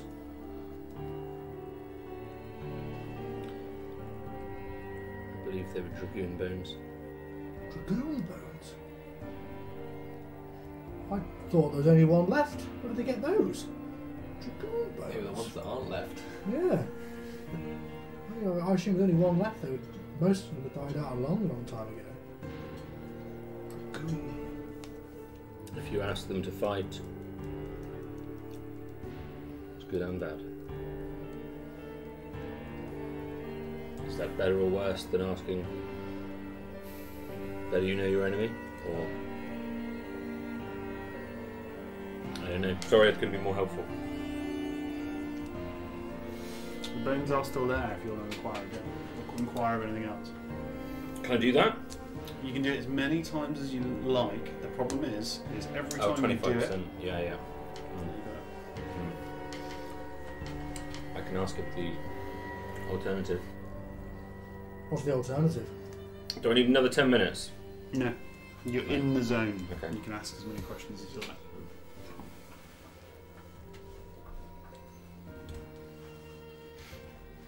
Okay, I'll ask it the inverse question. So the inverse question, which from my understanding would be if you ask the people to create a diplomatic council. The symbol for woe appeared. Is that good or bad? Bad. Bad. And the other one was good and bad. And The bones say fight. which god are you talking to? Ophidia. Can you talk to any other gods? No. She's mine. Is she the god of diplomacy and battle? She's the god of Arcana. God of Arcana. These are pretty magical people we're coming up against. The Justicaries. They use magic, do they? They have authority through the Elven Kingdom to... They have... Whether they all do, whether any of them do, I don't know, but they understand magic. Okay. Well, what do you advise? Ophidia advises from those two choices to fight. How much do you believe that? After knowing that 3 of us here have been present at the death of a god, do you still believe that your god is as mighty as you once believed? Do you still take that as gospel? I don't know. She powers me. Okay. I don't have any. Without Ophidia, I can do nothing of what you've seen. It's true. At this point, Malcolm's going to come over. Wraps his chain around him. Was doing those sort of practice moves and that sort of thing. It's kind of like a kata, kind of like a meditation for him. Yeah. And he's coming over and says, "We're going to stand and fight. I think that's the right thing to do. I've been thinking long and hard about this, and I think that's the right thing to do. We tell these people who we are, and that we will stand and fight. Let them decide if they want to fight alongside us, but I'm not going to wander around looking over my shoulder all the time. If there's a judiciary after us, then we nip it in the bud." I can imagine there's going to be many more after us if we let this out, and then we Exactly. and then we eliminate one. It will. If we take this one out, then there's a possibility that only he knows. To be honest, Malcolm, I think we need to agree on something, as time is getting on. Sildon has not returned, and who knows when this is. So if you want to go with this, then we'll go with this. Elantrix, do you want to go with this? Your god is Fine. advising you to fight, or at least not advising you not to. I didn't ask it if we should run. Do you want it? The more times I ask it, the less sure I am. It takes a lot. No, that's God's for you.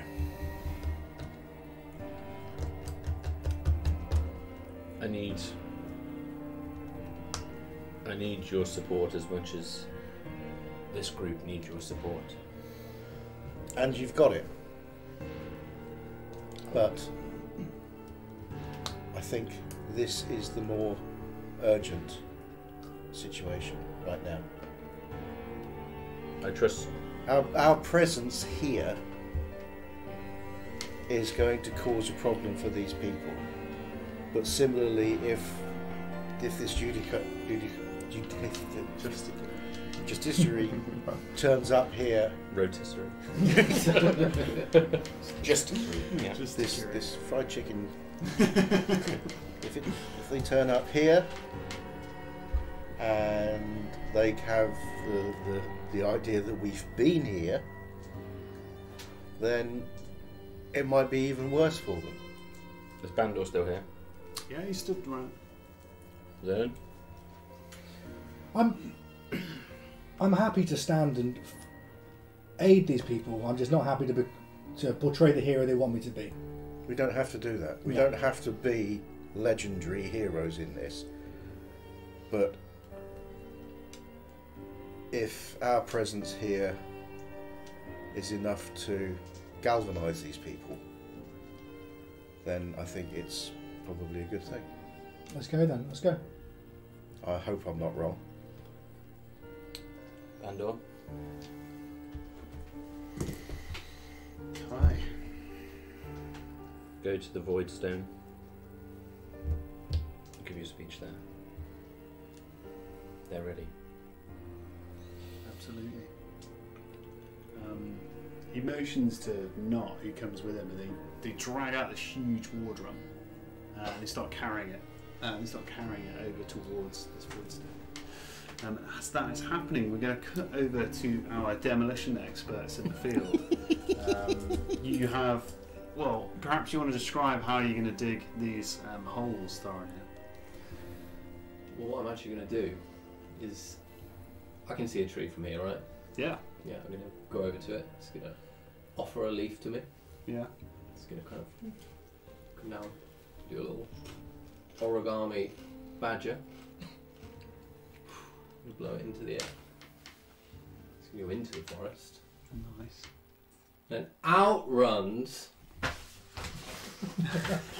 Badgers. 8 giant badgers. Wow! That's incredible. You're not becoming a badger today. I ain't got the energy for Oh, it. right. All right. I didn't know what spell that was. Incredible. It's the When 8 you giant say- badgers spell. When you say giant badgers, what are we talking about here? Are we talking I don't slightly know if bigger than I don't normal know if my badgers, or are we description's talking good like enough. table-sized No, I love badgers, it. room-sized I'm badgers? fine with that. There's 8 of them. What more do you want? Medium beast. That's big. So rideable badgers. That's basically the size of, like, yeah, a humanoid. It doesn't have to It's be a big 8. old I mean, thing. 8 No, is I'm just fine the with amount that. that can come. I'm absolutely fine with 8 giant badgers. Because I'm casting conjure animals right now. Nice.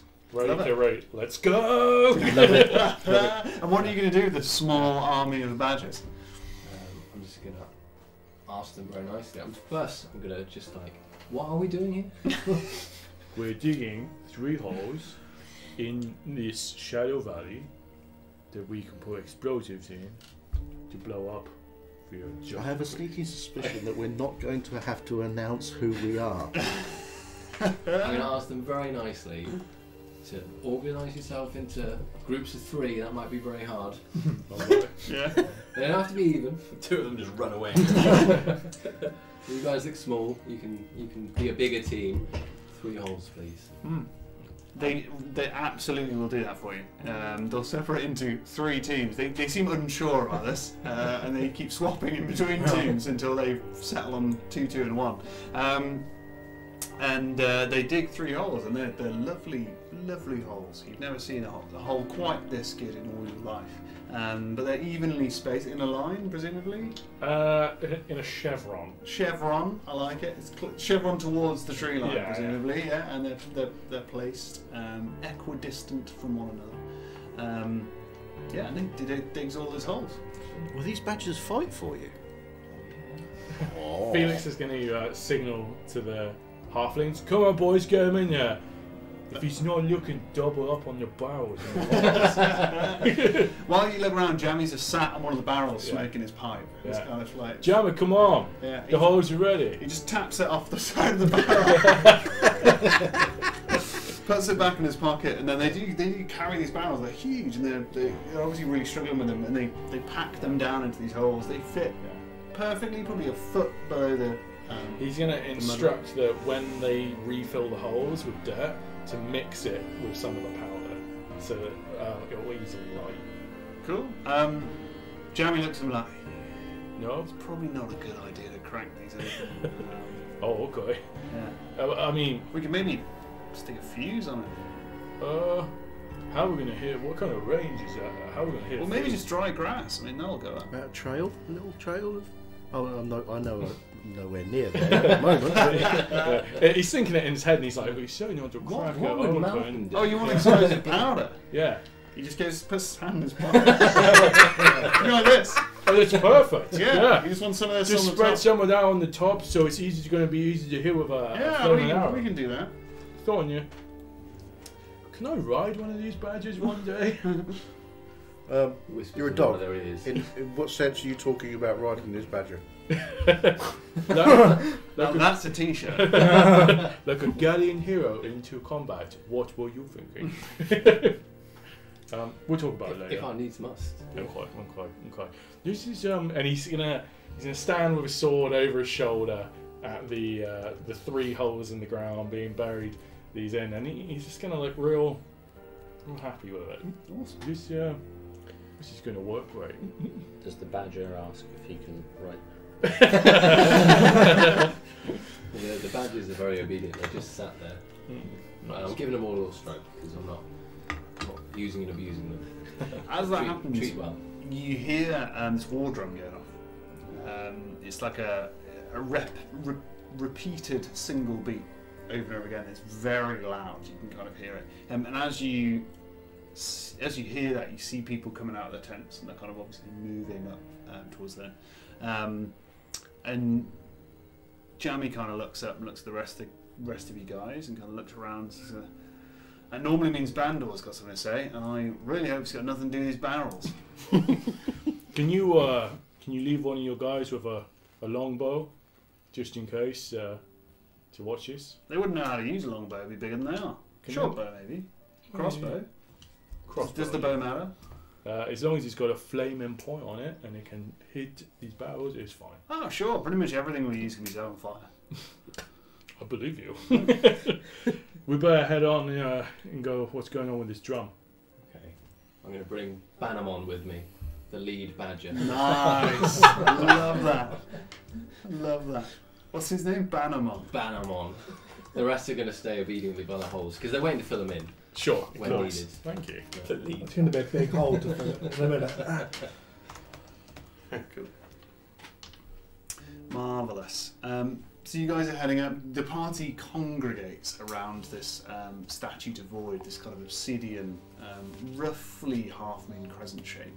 But it is kind of like rough-hewn obsidian. It's obviously not been carved. It was obviously found that way. And people are starting to gather, and you see these kind of elves and humans in kind of leather armour who are kind of relatively tooled, shall we say. They've kind of got a lot of gear on them. But you also see husbands and wives and children and kind of groups of people in ordinary, normally kind of peasants' clothing. You see halflings, the occasional gnome as well, and kind of these groups of people joining.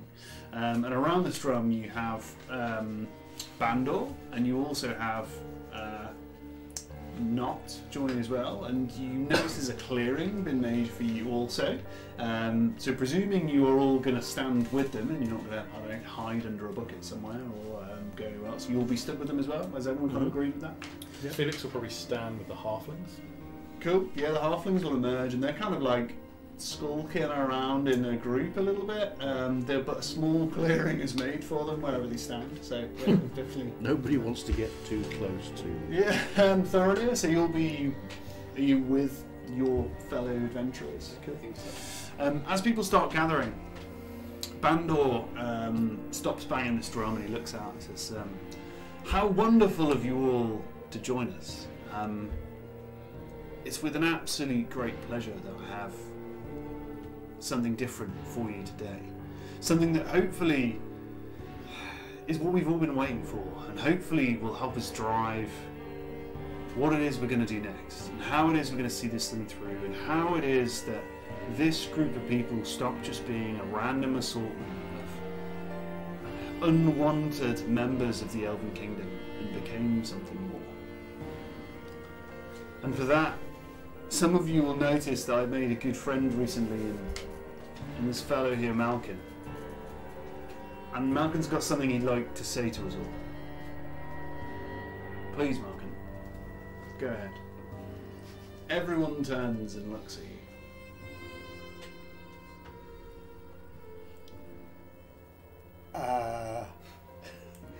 Wasn't expecting you to do that.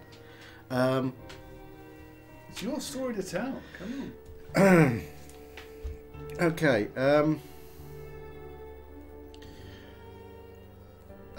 couple of years ago, something major happened in the world, as I'm sure all of you are aware.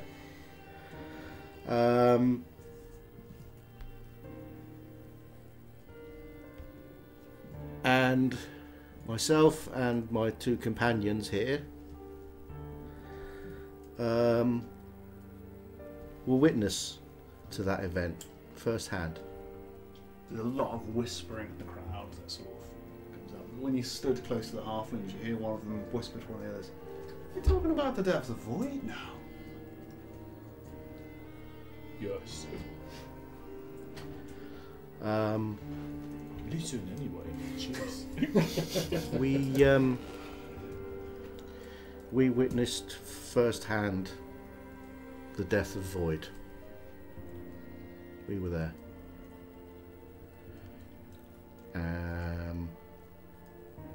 And were pretty much instrumental in it happening. There's a few voices that pick up now. There's obviously people almost asking questions out loud. Bandor kind of stands up and says, look, we can't answer everything at once. The point is that they're here. The rumours are true. A group of people killed a god and now they're here in the Bastion.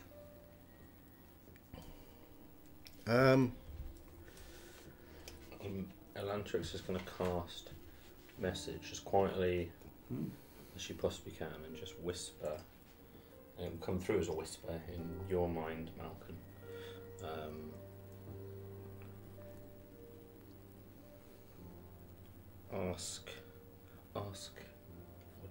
Ask them to bring us the leaders of the Osai elves, horned elves, and dwarves. We need them. Sorry, Jack, I'm deaf. I didn't hear.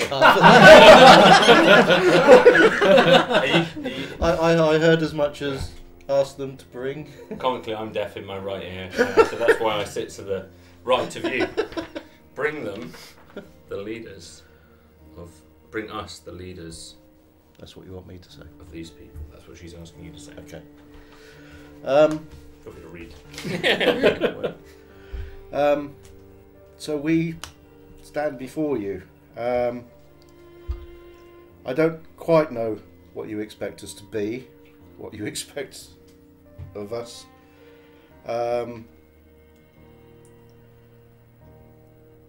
But we're here. We would like to help you. However you want us to proceed, however you feel that we should go, we are here to help you to achieve your goals. We would like to meet with some people, the leaders of the Osai elves, horned elves, and the dwarves. Any of you who know how that might come to pass would be really useful. There's a lot of whispering amongst the crowd. Obviously quite a few confused faces kind of here and there. as that comes out. And you probably overhear Felix is stood close to the crowd. You probably overhear perhaps an elven man speaking to somebody else over his shoulder. What the hell's an Orsai?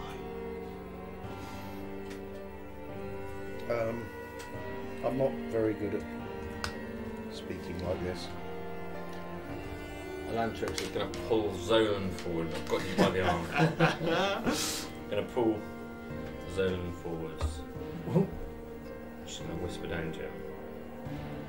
Don't fight me now, Zolan. She's going to pull him forwards.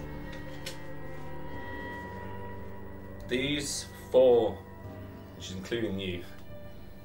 These 4, and she's really projecting her voice, but I'm not going to do it. These 4 killed Void. She pauses for an elongated period.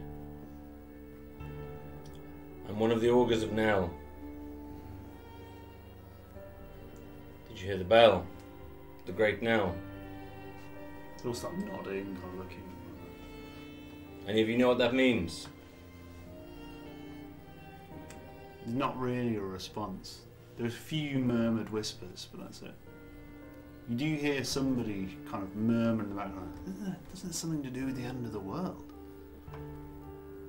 Yes. It is. That's the first bell. There will be 3 more. We're looking for things. We're looking for clues, for signs. The first chime was Void's chime. The chime of madness in the mind. You saw that in the human region. You must have heard of that. 3 more are coming. We don't know where they are. We don't know when they'll happen.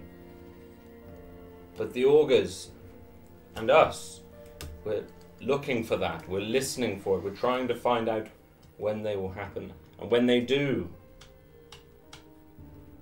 we need to be ready. And like Malcolm says, we need the leaders of these kingdoms on our side. So she shoves you forwards. But she keeps hold of your arm. What did you want me to say? And again, she'll cast a message Absolutely, yeah. as a cantrip in his head. You're the biggest pessimist I've ever met. Many of these will be pessimistic too. Let them hear what you saw.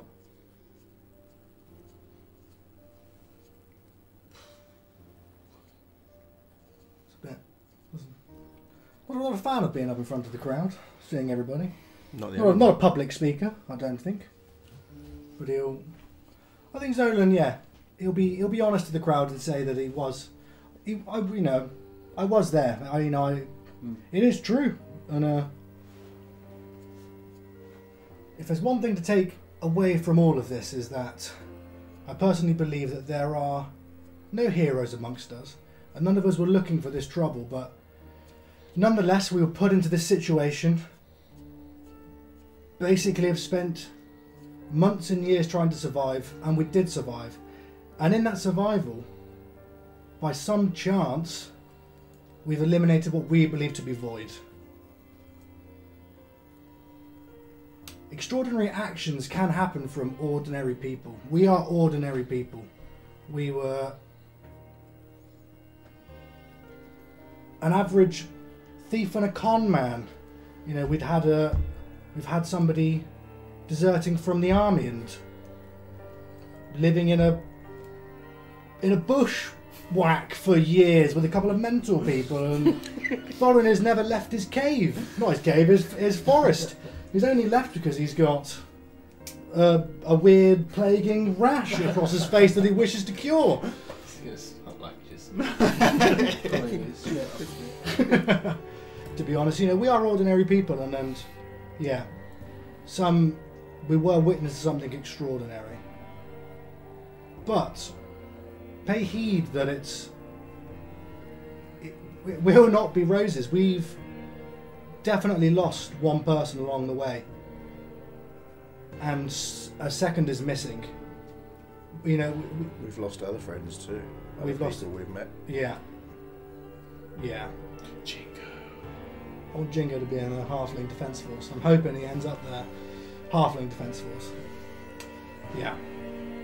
Yeah, we're not heroes. We shouldn't be idolised. We are not these gods. We don't want a shrine, or at least I don't want a shrine. I don't think we want shrines. But you want a shrine. You want a grand statue in Equa. But we can help, or we will try to help. Whatever it is that you want to achieve, whatever it is that you want out of what you're building here, we'll try to help. As that happens, a singular voice raises up the ground. You hear a voice says, "And we're going to need it." And as that happens, the people start Sildon? parting. And at the back of the crowd, coming from the direction of the forest, is Sildon. You'll notice that he is fairly bloodied. That he's actually both of his eyes are bruised, and he has blood coming from the kind of brow of his head. And as he walks over, he limps slightly as he's kind of walking over the group. You should all know by now, the Justicaries know that we are here. There's kind of a sudden intake of breath as he says this. We intercepted a message from 2 betrayers who were looking for me. It turns out the Justicaries know that we're here and they're planning something. I couldn't find out what, but we're going to need our wits about us. I'd hoped severely, and I've told you all over the last year, that we need to mount an attack. We need to be clear, and we need to develop strong forces of aggression, whether it's burning farmholds, cutting supply lines, being a thorn in the side of the Elven Kingdom. It's the only way we will be recognised. Do we get a cheer from the Halfling Defence Force? There are a few are cheering. There's other friends of Sildon who you've seen before, obviously cheering. They tend to be people on their own, or groups of them together. They don't tend to be people who have, for example, families or people with them. Sadly, I think a lot of that choice has been taken out of our hands. The Justicaries now know we're here. We can imagine they're going to plan something. It's very likely there'll be a show of aggression very shortly. My guess is, from what I've learned today, we probably have until morning. Can we fortify the town? We can do whatever we can. What we don't know is how many of them there are, where they're coming from, what their plan is. We don't know. As that happens, Not will stand forward and say, I've told you time and time again that I don't think this is the right course of action. There are too many of them and they are too strong. We should use this momentum to do something extraordinary, entreat the elves, invite them here, tell them our terms, give them something that they can understand. We cannot survive an all-out war. Bandor kind of steps forward at this point and he looks over to Elantrix, actually, and he lowers his voice just a little and kind of says, "So you're in this, we're fighting, right?" I can't make that call for your people. She's not saying it, she's saying it just to you. These are your people, not mine. He looks across to Felix. He holds his gaze for an elongated period of time, looking for any kind of sign. Alright, boys. We're gonna need the rest of them barrels. Vandal steps forward at this point and says, "I've tried to give you time. I've tried to empower you to make your own decisions. I've tried to leave this up to your own will. But the truth is, the decision is out of our hands. Sildon is right. The Justicaries know we're here. Some of us have military training.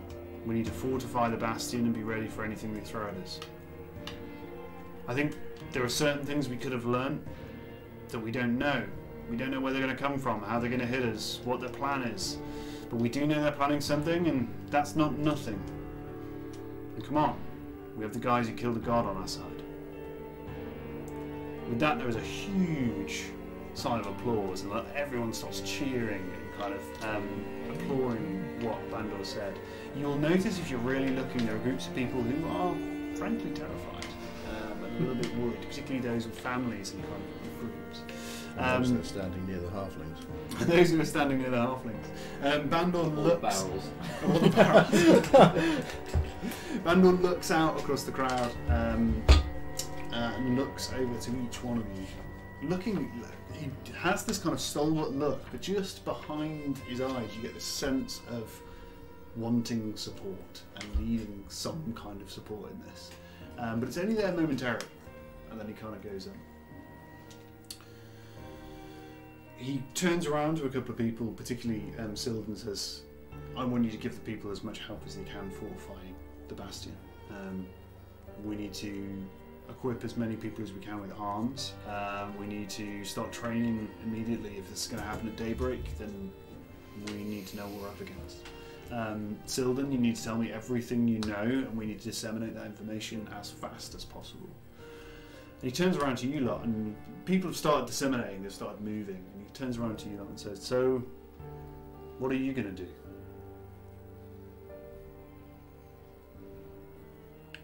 Fight? Yeah. We stand and fight. We fight with you. If we can't get the people out, then we, then we will fight. Hopefully it's just a carry and we'll chase them off. Give these people something to believe in. Just one last time. Thorny, you can cast illusion. What's the most impressive thing you can do? So I'm already doing the leaf trick. Yeah. Malcolm? What can you do? Show them your power.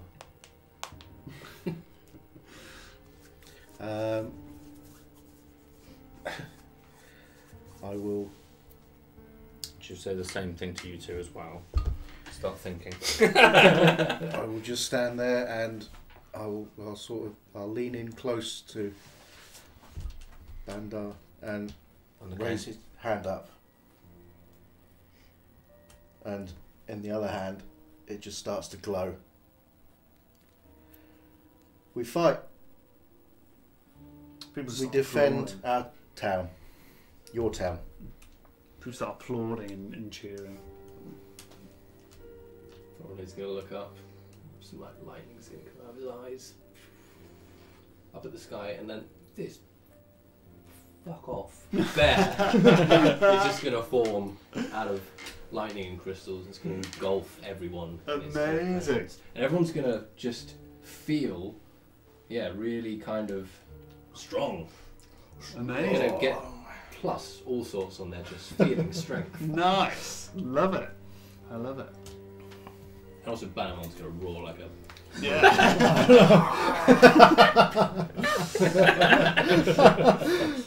I love it. Okay, so. You sure? Go, yeah, you go. Cool. Yeah. Felix. He's going to take his longsword and he's going to drag it along the ground in a way that makes people see just how heavy it is. And then he's just going to raise it above his head. And he's going to shout, "If I can lift the sword, a 2-foot small man, you can lift the sword too. You can lift the sword, you can lift the sword, you can lift the sword," and he's going to point at people. "If I can be a warrior, you can be warriors as well." People again are clapping, applauding, and all the halflings are kind of really like rubbing you on the shoulder and kind of making sure that you know that they're kind of there. He pats him back. Yeah. Pats him back. Oh, Party Pooper Zolan. Yeah. He ain't going to show off. He's not going to show off. He would like to request support, but it's also been heroic knowing that if you're going to be in the way, if there's going to be a fight here and you're going to be in the way, it's perfectly fine to seek shelter and to leave. Come back in a week. I don't want to inspire people to stay that they're going to get killed. If you don't feel like you can fight, or you have children or elderly to look after, please don't be afraid to take them to safety. Don't be afraid to take them to safety. A lot of people seem to be nodding, kind of appreciating the message. Yeah. There's a lot of people out there who are afraid. Yeah. Lentrix can do 3 things. Yeah. She's going to cast Thaumaturgy 3 times. Okay. Cantrips. Yeah. With her shield in hand. First time, she's going to all of. Presumably, there's some torches and flames somewhere. Yeah, of course. Yeah, She's it's gonna- getting later in the evening now, so there are kind of like flames being lit. She's going to firstly, just notably, make them flicker, blink as quickly as possible, as rapidly as possible. It's really obviously peculiar flickering from all the flames around. That's then going to stop, and there's going to be a rumble, and she's going to be elaborate, much more elaborate than she normally is with her signal. She's going to be like, as she's summoning the sky. She's going to be really embellishing everything she does. An earthquake of sorts, but very mild earthquake rumbling in the ground. And then lastly, she's going to make her voice 3 times louder than it normally would be and scream out, "Believe in the people who killed Void. They will lead you. Follow us." Not too much pressure. And then trying to time that as best as possible with all of the other occurrences that are taking place to create a grand spectacle. As that happens, those of you who are looking, you might not be, because there's an awful lot going on, will notice that Bandor starts passing her drinks. I like and this guy. Not slinks back to his tent and leaves the crowd. Silden's immediately busy in telling people what he's heard and kind of gathering people together. And with that spectacle, we will end tonight's session. So thank you very much, first of all, to my players. Thank you very much for that amazing end of the session. I really enjoyed that. Thank you very much. And also to all the lovely people who have tuned in to watch us. It's been amazing for you to join us on this journey. I know that a couple of people have been watching the chat, so thank you very much. We have been watching you, so thanks for tuning in. Subscribe and follow us on Twitter, which is... At Die Rolling UK. Thank you very much. And yeah, all of our equipment stayed on this time, so we're not desperate for equipment-based subscriptions, but always Don't let happy that stop you. Yeah. Don't let that stop you. Stu's bail was quite expensive. Yeah, we had to pay Stu's bail, so anything you can give towards the Stu bail fund would be great. But we have been...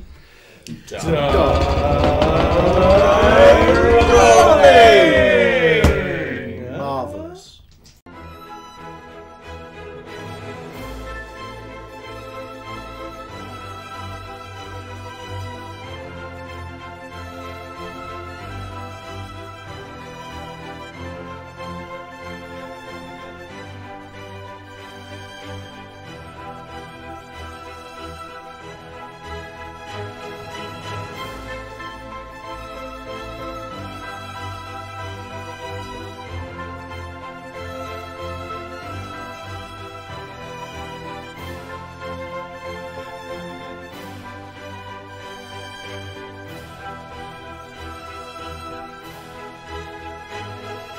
Hello, boys. Pink lemonade?